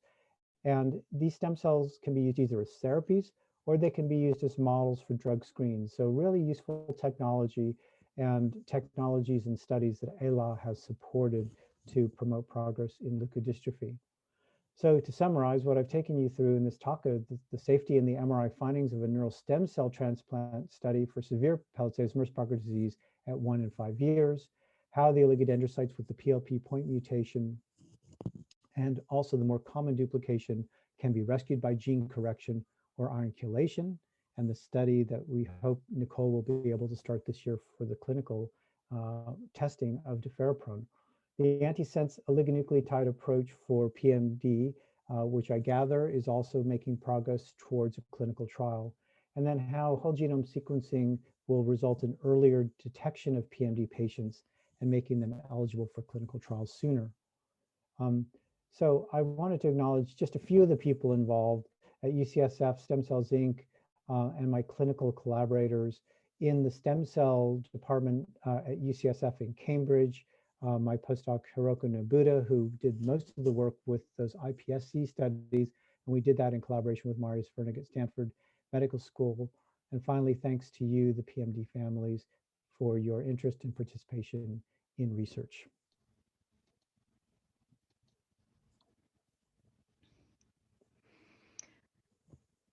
Thank you, David, for this wonderful talk. I guess this ends our our talks, and we would be ready to answer questions.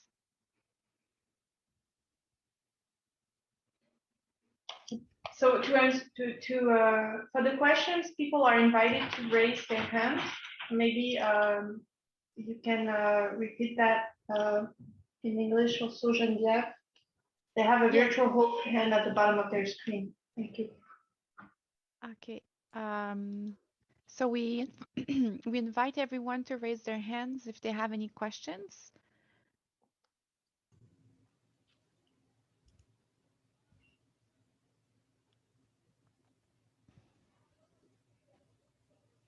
I think the host unmuted me. Can you hear me? Yes. Yes, hi. I had a question about these stem cell models, and my daughter has she's the first in the world, but we do have an iPSC line on her. And so these experiments to kind of better understand the neurons versus the oligodendrocytes, would these be fairly easy for the researcher who's at Northwestern to like replicate, or would it be something that we could potentially collaborate with other researchers on?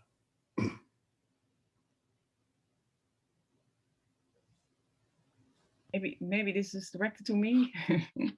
Thank you for your question. Well, the advantage of the iPSC technology is that unlike some hassles with mice, we can actually easily send iPSCs to different labs or exchange protocols.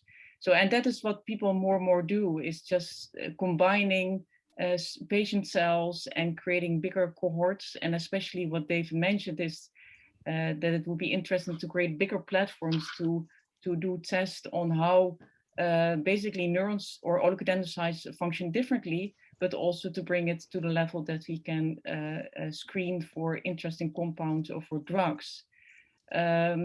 And yeah, there are more and more international collaborations ongoing between scientists to indeed exchange cells when it's also allowed, because it's sometimes the paperwork also needs to allow us to work with cells in different labs. But yeah, we always encourage very much collaborations to exchange.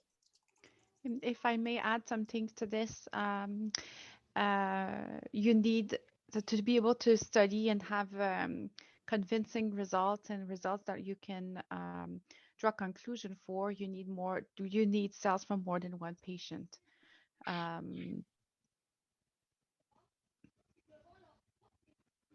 I could maybe chime in on that, Geneviève.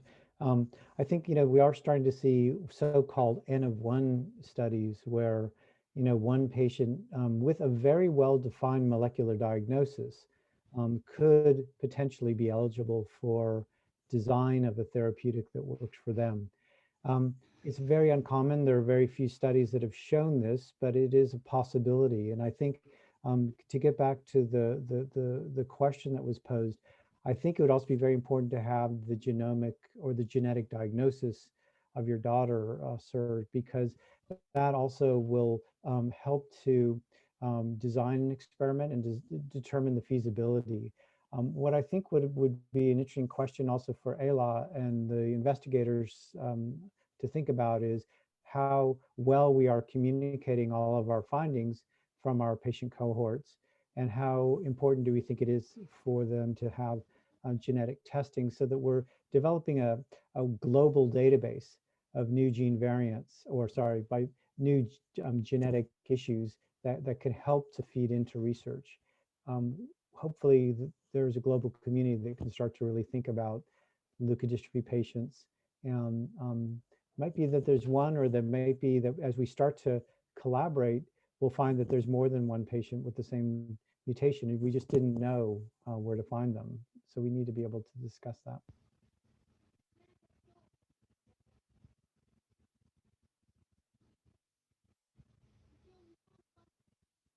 Is there any other questions? Yay, hello. Yes, hi. This is Lucy. I'm the mother of Salomon. He is PMD and he's 18 years old. David mentioned in his presentation the possibility of drug treatment through iron chelation. And I was wondering if that would be, if our son could benefit from this drug treatment. That's, I mean, also Nicole Wolf, I think, is researching on it. And as we live in Paris, Amsterdam is not too far, so we could come if there would be any chance that our son could benefit from this drug treatment or participate in a research. Maybe I So could start, perhaps, Nicole. may I answer that question? Because Sure. did I understand correctly that your child is 18 years old or 18 months?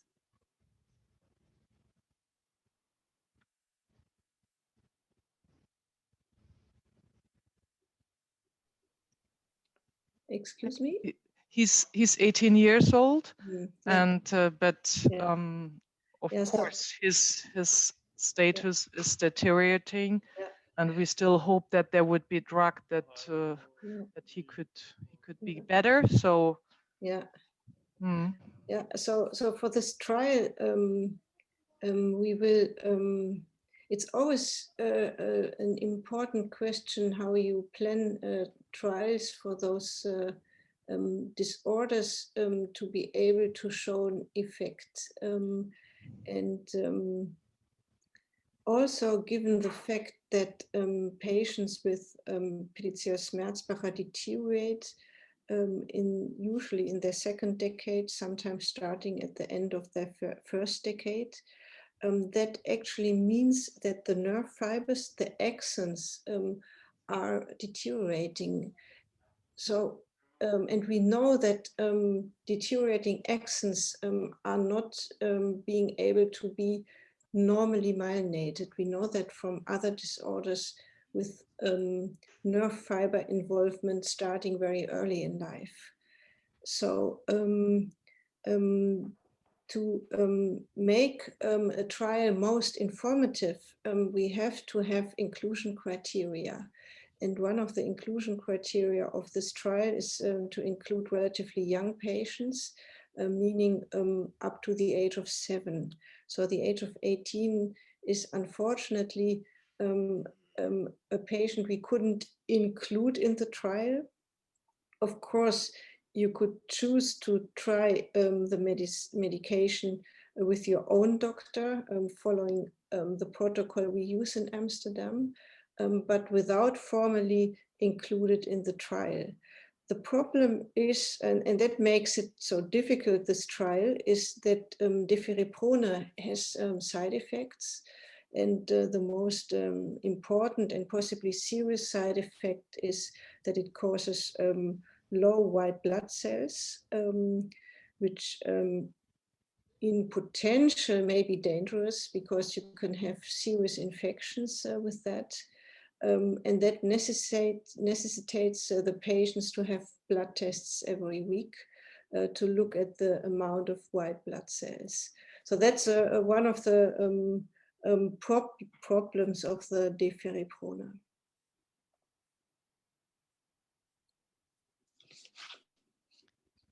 Is there any other question? Thank you, Nicole, for your answer. Bonjour, Gaël, papa d'un garçon PMD de 24 ans maintenant.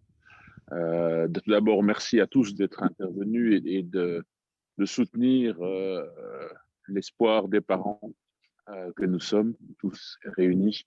Grâce à votre action, on a un peu d'espoir sur le futur et le suivi de nos enfants.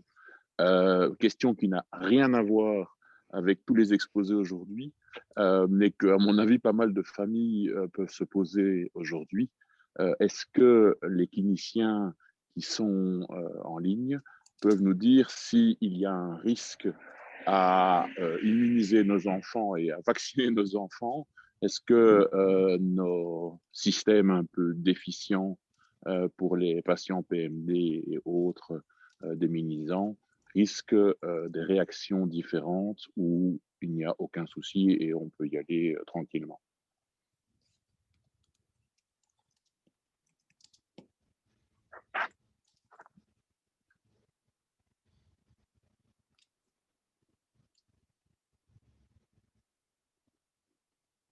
Maybe that's one for you, Geneviève or Nicole.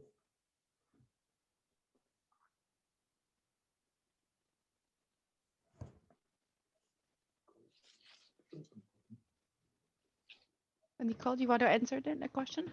Yeah, could you repeat it just in a very short manner, please? Actually, I might be able to, Nicole. I think the question is about...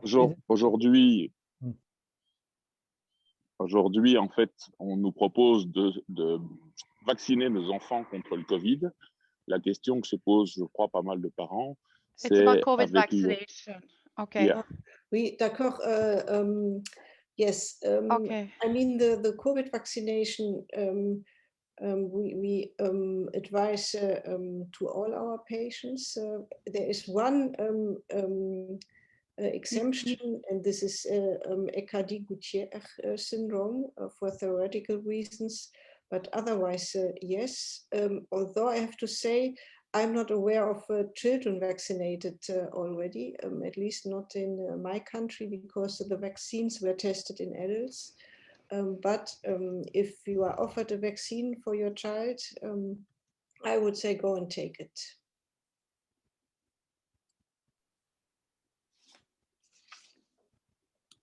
I would agree with that.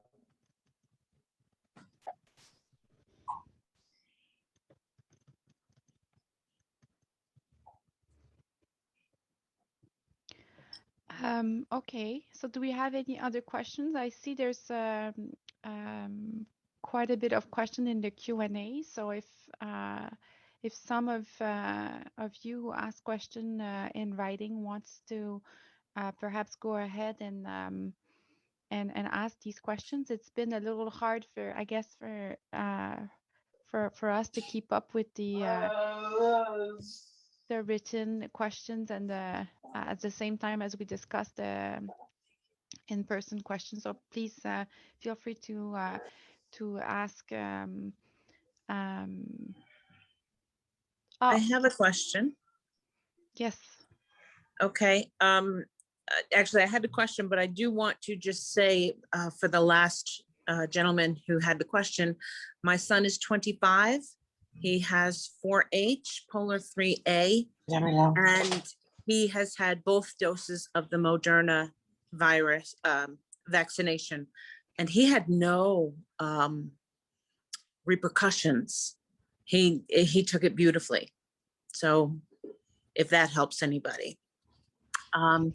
The question I did have for him though, and I got onto this call a little bit into Dr. Bernard's piece at the beginning, and you were talking about hormonal treatments for children with 4H and polar 3A. Now, my son is already 25. He has never gone through puberty. He still looks like he's 12. I don't know what that does to the body or if that is even a thought. We didn't want to. Years and years ago, it just seemed like it wasn't the right thing for him, and he's very healthy, aside from being at this point bedbound and having had degeneration. He doesn't move, doesn't speak, doesn't eat, but he, you can tell his brain is functioning there. You know, we watch quiz shows and he laughs at jokes and things like that. So, but I was curious about the hormone treatments that you were mentioning. So I'm going to start, but perhaps Dr. Wolf, if you have anything to add about that.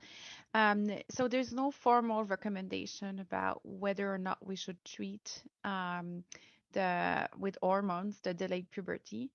As I said earlier, it's a very case-by-case decision, and there are different things at play in the decision. So in the very mild patients with polar-3 related disorders, we would typically treat them because we know they will survive.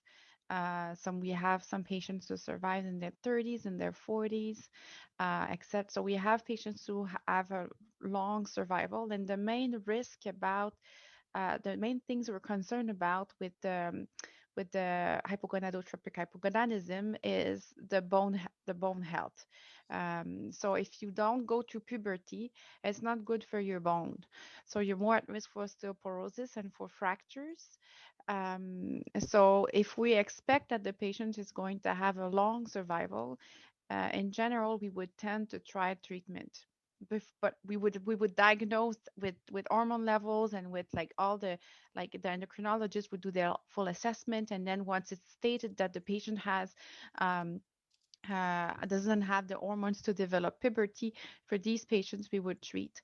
For at least my experience with the patients with polar 3A is often like at the end of the first decade of life, like before puberty, they already have quite a bit of motor impairment. It's not true for everyone, but I guess for some of the polar 3A patients, and then they don't go through puberty, but by the time they get to the age of having puberty and being diagnosed with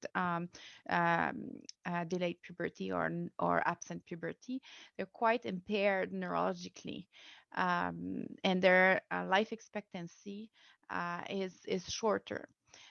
So we often make the decision of not treating because there are side effects from the treatments, and then it's also like for the boys, for example, there are injections with testosterone and things like. So it's not necessarily a comfortable treatment for all kids to go through. So so we really have to, usually what we do, at least in Montreal, is we sit down, we discuss with the endocrinologist the pros and cons, and that's how we make the decision. But I think the milder the clinical course, the more likely we are to decide to treat. And the most severe patients, we would be more careful about deciding whether or not we treat, because you have to have a long enough survival to have time to develop the osteoporosis and the fractures. Does that answer your question? And to add, we do the same, have the same approach in our center.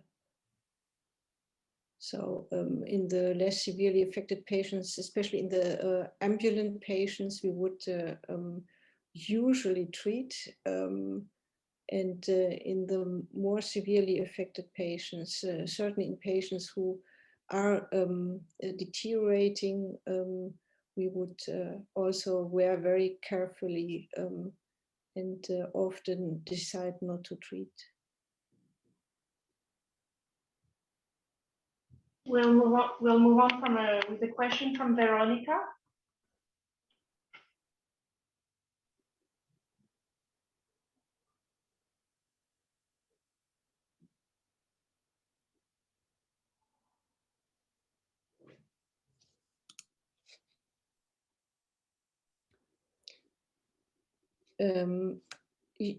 I think it's a question about a patient from Argentina with the PLP1 gene duplication, and the question asks whether there are treatment trials on gene therapy or other treatment trials. And I think it's there are no gene therapy trials at the moment. So I think that's important to keep in mind. We all hope there will be some in the relatively close future, so in the next 2 or 3 years. And we don't know yet exactly where those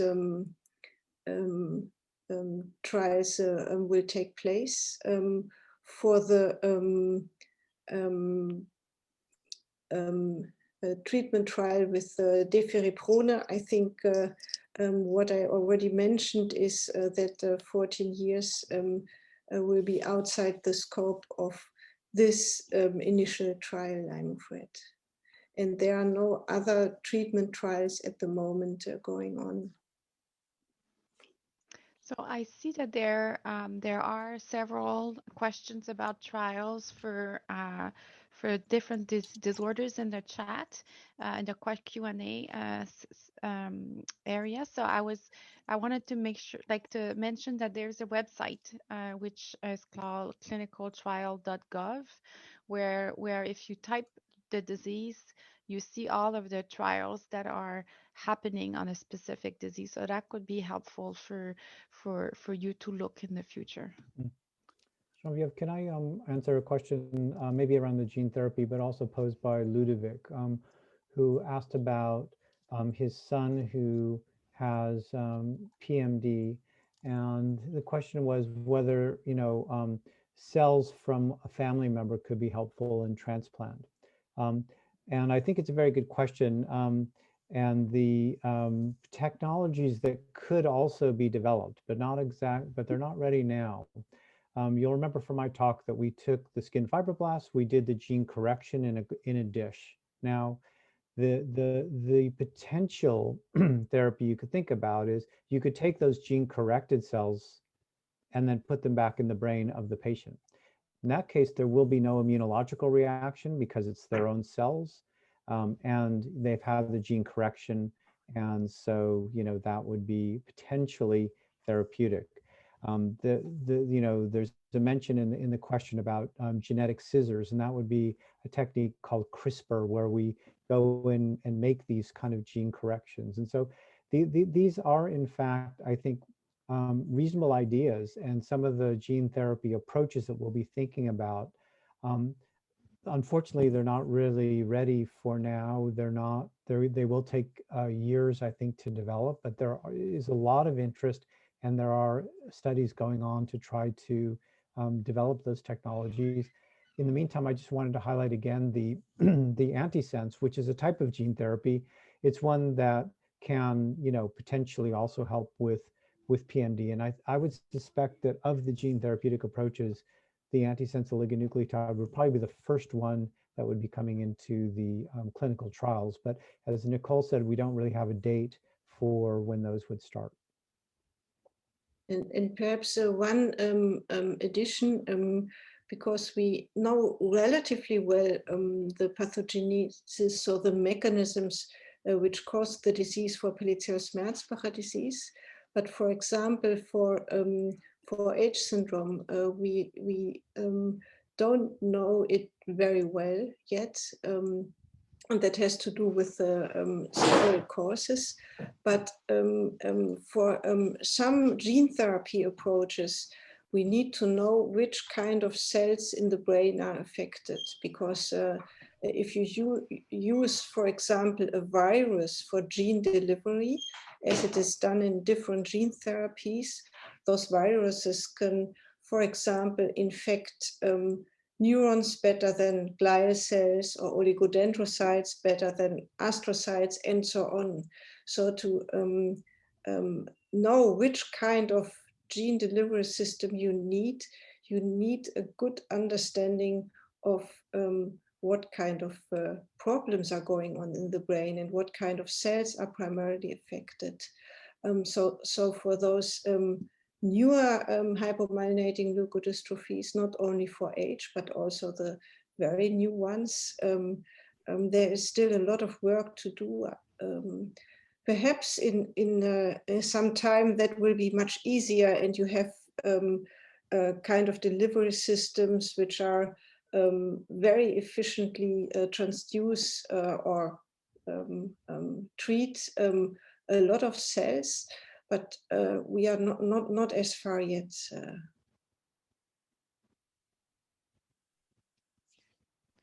There are two questions in the chat that in the Q&A section that I could answer that are related to 4-H. There's a family from India who is wondering how they could get involved into research in so at this point there's no clinical trials for 4-H leukodystrophy, but we at Dr. Wolf and also at Dr. Van der Veer in the US work on a natural history study. So if you want to get involved into this study, and I guess it's true for all leukodystrophies, but it's also true for this for 4-H, please reach out to us, and we'd be happy to recruit you and your families, and if something like one thing is developed, you will be aware. And the other question was regarding treatment with 4-H leukodystrophy with ketogenic diet. There's no, I don't have any patients with 4-H who were treated with ketogenic diet, and I don't think I personally don't think that I would try it. I don't think there's any evidence that it would work, and there's also significant side effect. It's a very difficult therapy to do, and it's also there's also significant side effects. So I would personally not recommend it.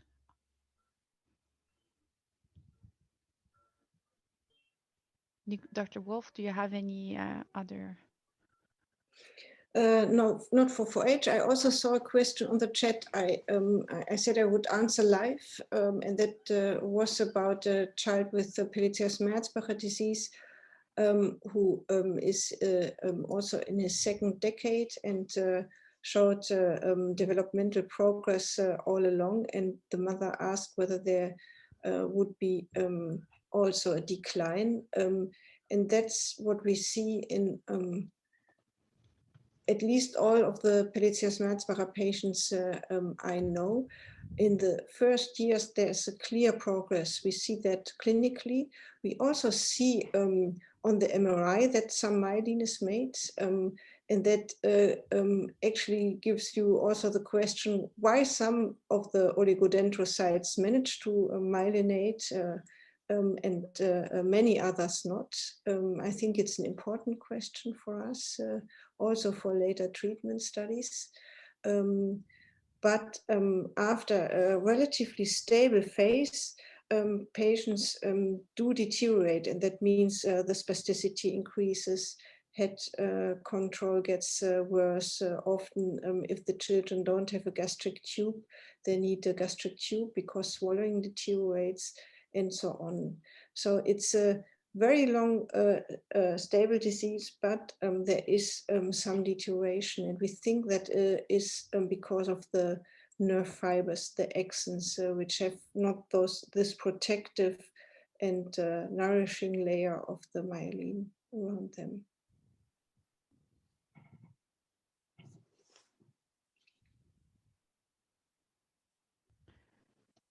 So are there any other questions? I know there are some questions in the chat. Salve, posso? Yes, of course. Oui, bonjour, je ne sais pas si on m'entend. On ne vous entend pas très fort. Pas très fort, alors je vais essayer de parler plus fort. Je suis la maman d'un petit garçon, Ethan, en France, atteint de PMD. Il a 8 ans, 9 ans cette année. Et la question s'est posée beaucoup cette année justement par rapport à la spasticité, vis-à-vis du traitement de la spasticité. J'ai échangé à ce sujet avec le docteur Bernard et le docteur Wolf. Il nous a été proposé une radicélectomie auquel on n'avait encore pas entendu parler. Je voulais avoir votre retour à ce sujet. Et nous avons également, à côté de ça, commencé un traitement par huile de cannabidiol à 25%.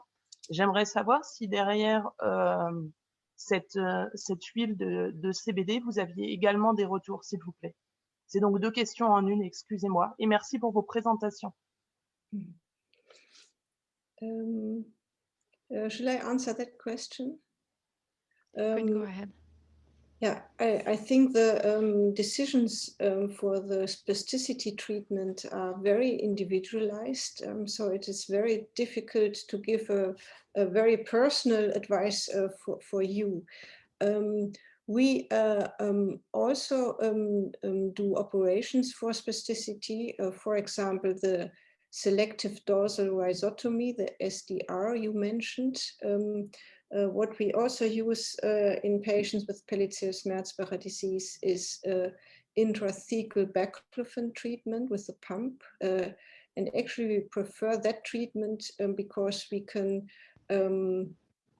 control it better than the dorsal rhizotomy. But again, it's an individual decision, and it also depends on the experiences your hospital has. Regarding the cannabis, we don't have much experience in treating patients for spasticity with cannabis, only in a few cases. And my experiences were not so positive, as it also has some side effects like drowsiness. And there are better treatments for spasticity, like the treatments I just mentioned. I hope it answers your question.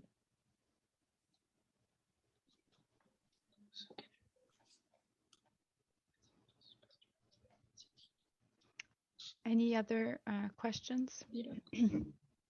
Oui, bonjour, vous m'entendez? Oui, Ludovic Marolo. Le docteur Wolf a présenté dans une de ses slides qu'il y avait eu des essais concernant le curcuma. Et dessus, c'était marqué, c'était successful, mais without effect. Donc, quel est le résultat de cet essai avec le curcuma, s'il vous plaît? Thank you for that question. It was not a clinical trials. It was a single patients. I have heard having used the curcumin without clear effects on their symptoms.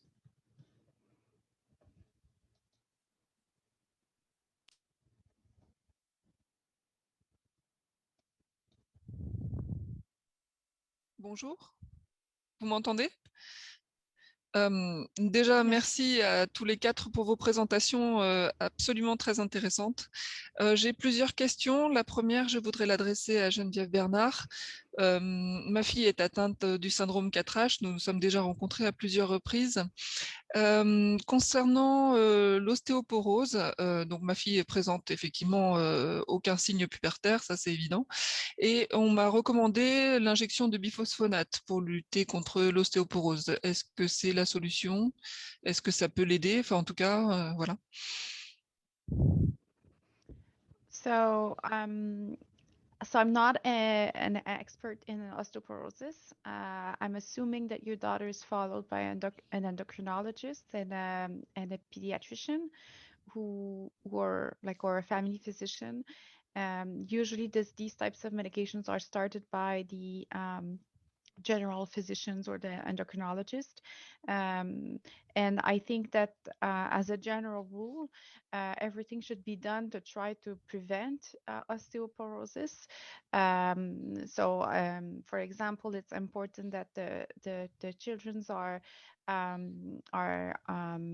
standing, if they're walking using a walker, then using a stander. It's important to have a good diet with adequate vitamin D and calcium, and then to be followed for bone health. And then the professional who are following your daughter are, I think, the best persons to make a decision whether or not she needs to be treated for her osteoporosis with medication. It's hard to make a specific recommendation without having all the information. Does that answer your question? Ok, oui, tout à fait. Effectivement, elle est suivie par un médecin de l'établissement qui la prend en charge et c'est elle qui nous recommande ces injections. On n'a pas encore mesuré les bénéfices apportés. J'avais une autre question à l'attention de Vivi concernant ses travaux de recherche. Par rapport vous avez expliqué que vous utilisiez des cellules qui permettaient que vous mettez en culture pour recréer des neurones 4H, et on a entendu que vous aviez il existait plusieurs gènes, plusieurs origines de ce syndrome 4H. Est-ce que vos travaux ne concernent qu'une mutation, des neurones issus d'une seule et unique mutation, ou est-ce que vous travaillez sur l'ensemble des mutations à l'origine du syndrome 4H dans vos travaux? Thank you for this question. I did not indeed mention this in my talk. We first focus on 4R3B, and that was partly because we started on creating these cerebellar organoids, and in the 3B patients, we see more often that the cerebellar volume is reduced. So we picked, for that reason, we picked these patients.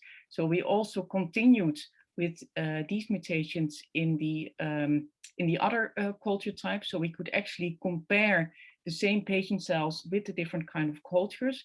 But it is actually very interesting to extend the different iPSCs from different patients with different mutations. And we're currently also doing that, especially when we want to compare the more typical 4H patients, at least a typical phenotype where there is a hypomyelination, versus patients that do not show hypomyelination but do show a neuronal defect. And it would be nice to see whether indeed we can see these different kind of phenotypes that we do see in the brain, in the patients, whether we can also in a way replicate these kind of phenotypes in a cell culture dish, that indeed that when we see in the patient brain hypomyelination, that also in a cell culture dish we see that the oligodendrocytes are less well to myelinate the axons, while maybe patients that do show normal formation of myelin, that maybe there is more of a neuronal phenotype and less so of an oligodendrocyte phenotype. So our aim is indeed to expand the number of patient cells so we could actually compare them. And that's again also highlighting the strength of this iPSC technology, that we can actually use the patient genetics and to really compare whether a certain phenotypes that you see in the brain, whether you could also have that in a cell culture dish.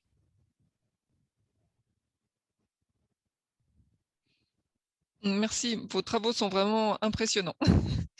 J'avais une dernière question pour Nicole par rapport à ce qu'elle a évoqué comme réponse à une maman tout à l'heure, la maman de Salomon, par rapport à l'âge de l'enfant et de fait à la possibilité de l'intégrer dans les différents groupes. Vous avez évoqué le fait qu'à partir d'un certain âge, finalement, les fibres nerveuses sont trop abîmées pour quelque part pouvoir de nouveau être remyélinisées et refonctionner normalement.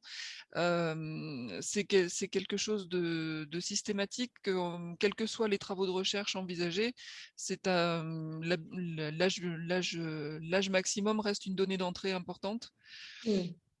Well, thank you. It's a very difficult question to answer. I mean, we don't know whether they are too destroyed or too damaged to be myelinated. But when you do a trial, you would concentrate on patients where you expect the best effect of the treatment, because if you would just treat a very heterogeneous group of patients, including patients in whom a treatment would not work, you might have as a result a treatment doesn't work, but it could still work in a small selected group of patients. So that's the reason why we do those inclusion criteria so strictly, to have a relatively homogeneous group of patients to work on. The question of how to maintain axonal health or health of the nerve fibers, I think it's an extremely important one for not only Pelizaeus-Merzbacher disease, but also for age, because we see this deterioration also in 4H and in other hypomyelinating disorders.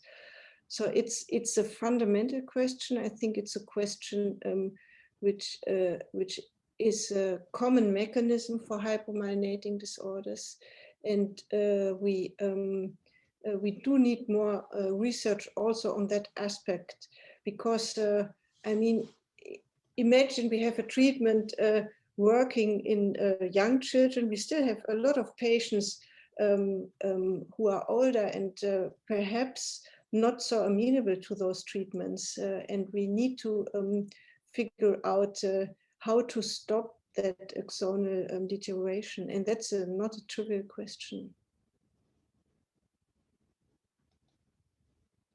Nicole, could I add, there's a question in the question and answer box about a patient who has PMD, is 20 years old and is starting to have some more problems with motor control.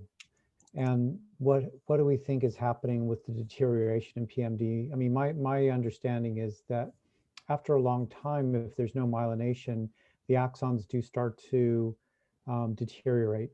And so you start to lose some of the connections between the brain and the body, and some of that can result in you know, these kinds of more problems with movement, or maybe control of mucus, or even seizures. Nicole, how do you see it? Yes, well, I think that the deterioration, this family describes is indeed due to axonal deterioration, and that means that the basic the motor function deteriorates. So we often see that hand function deteriorates, that swallowing deteriorates, but also, I mean, coughing and swallowing mucus, which we all do without thinking about it, becomes more and more a problem. It's already a problem in younger children with the PMD, but that becomes more and more a problem in older patients. Also for age patients can develop problems like that. So it's part of the evolution of the disease, and I think it's also important cause for the decreased life expectancy these patients have. So it's definitely a very, very important aspect of the disease. I always think, thinking of the the good for age patients we see, and also patients with PMD in their first years. If we even could stabilize that, we would already have gained an important step forward.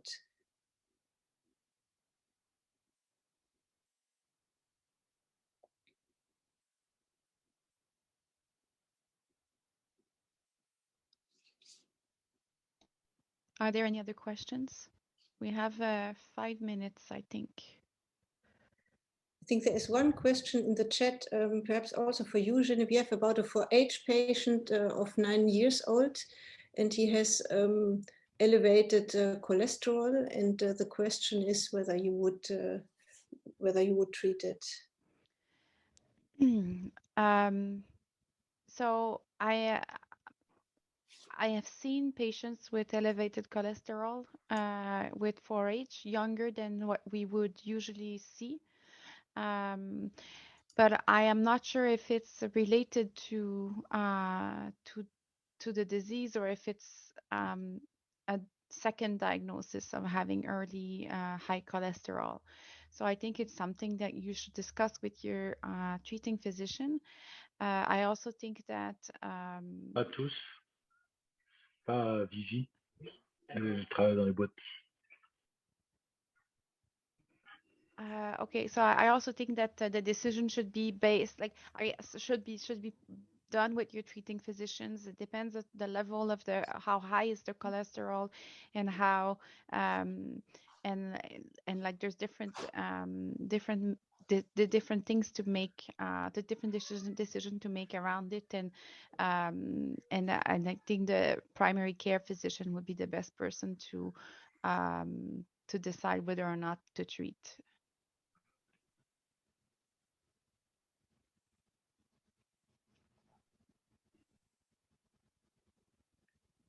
There's in the chat a question about cholesterol as a treatment that has been tried in mice, and because the oligodendrocytes need so much fat, and cholesterol is one of those fatty acids in the myelin to myelinate.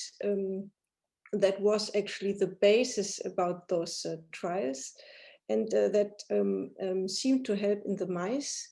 I know about several young patients with Pelletier-Merzbacher who were on a high cholesterol supplementation. There is one huge problem, because cholesterol doesn't cross the barrier between the blood and the brain. So it doesn't get to the place where it should be. So for the moment, this is, I'm afraid, not a good strategy. Perhaps David would like to add something. Well, I think I agree with you, Nicole. I think it hasn't really been proven, and of course, cholesterol could also have some other effects, you know, on the cardiovascular system. So it doesn't seem to be the perfect solution. Nicole, there's a question also, maybe, which is for you from Ludovic, which is really about whether the axon degeneration is always, you know, inevitable in every case of PMD, or in some patients do we see maybe a lot less because they have a milder form. I mean, So how would you say it's always going to happen? Or do you think in some patients it actually can be very minor, and it really depends on the patient? Yeah, it's Chess. I have to say, in the milder patients, like the patients with deletions, or we call the null mutation patients, who have a better development in the first years, I even think, well, they have more to lose. So the deterioration even looks much more impressive than in patients who haven't had so many developmental gains. So in my experience, is the fact for by far most patients with hypomyelination, and it's rare that I see a patient who is stable until his 40s. Some of the 4H patients can be so stable, and the patients with this new genetic defect, the TMEM106B, the patients I know are older than 40 years and still stable, but that's, I'm afraid, the exception. And I think there's one more PMD question about intrathecal baclofen treatment for a PMD patient of 17 years. And we do that indeed as well in our patients for spasticity. But again, what I said is really an individualized decision to treat spasticity. So I think this closes the question session. I thank you all very much for being here today. It was a pleasure for us to discuss with you, to present to you, and to answer your questions. And we hope to see you again next year. Bye-bye. Thank you very much. Thank you very much to everyone. Thank you. Bye-bye. Bye. Thank you, Geneviève. Bye. Thank you.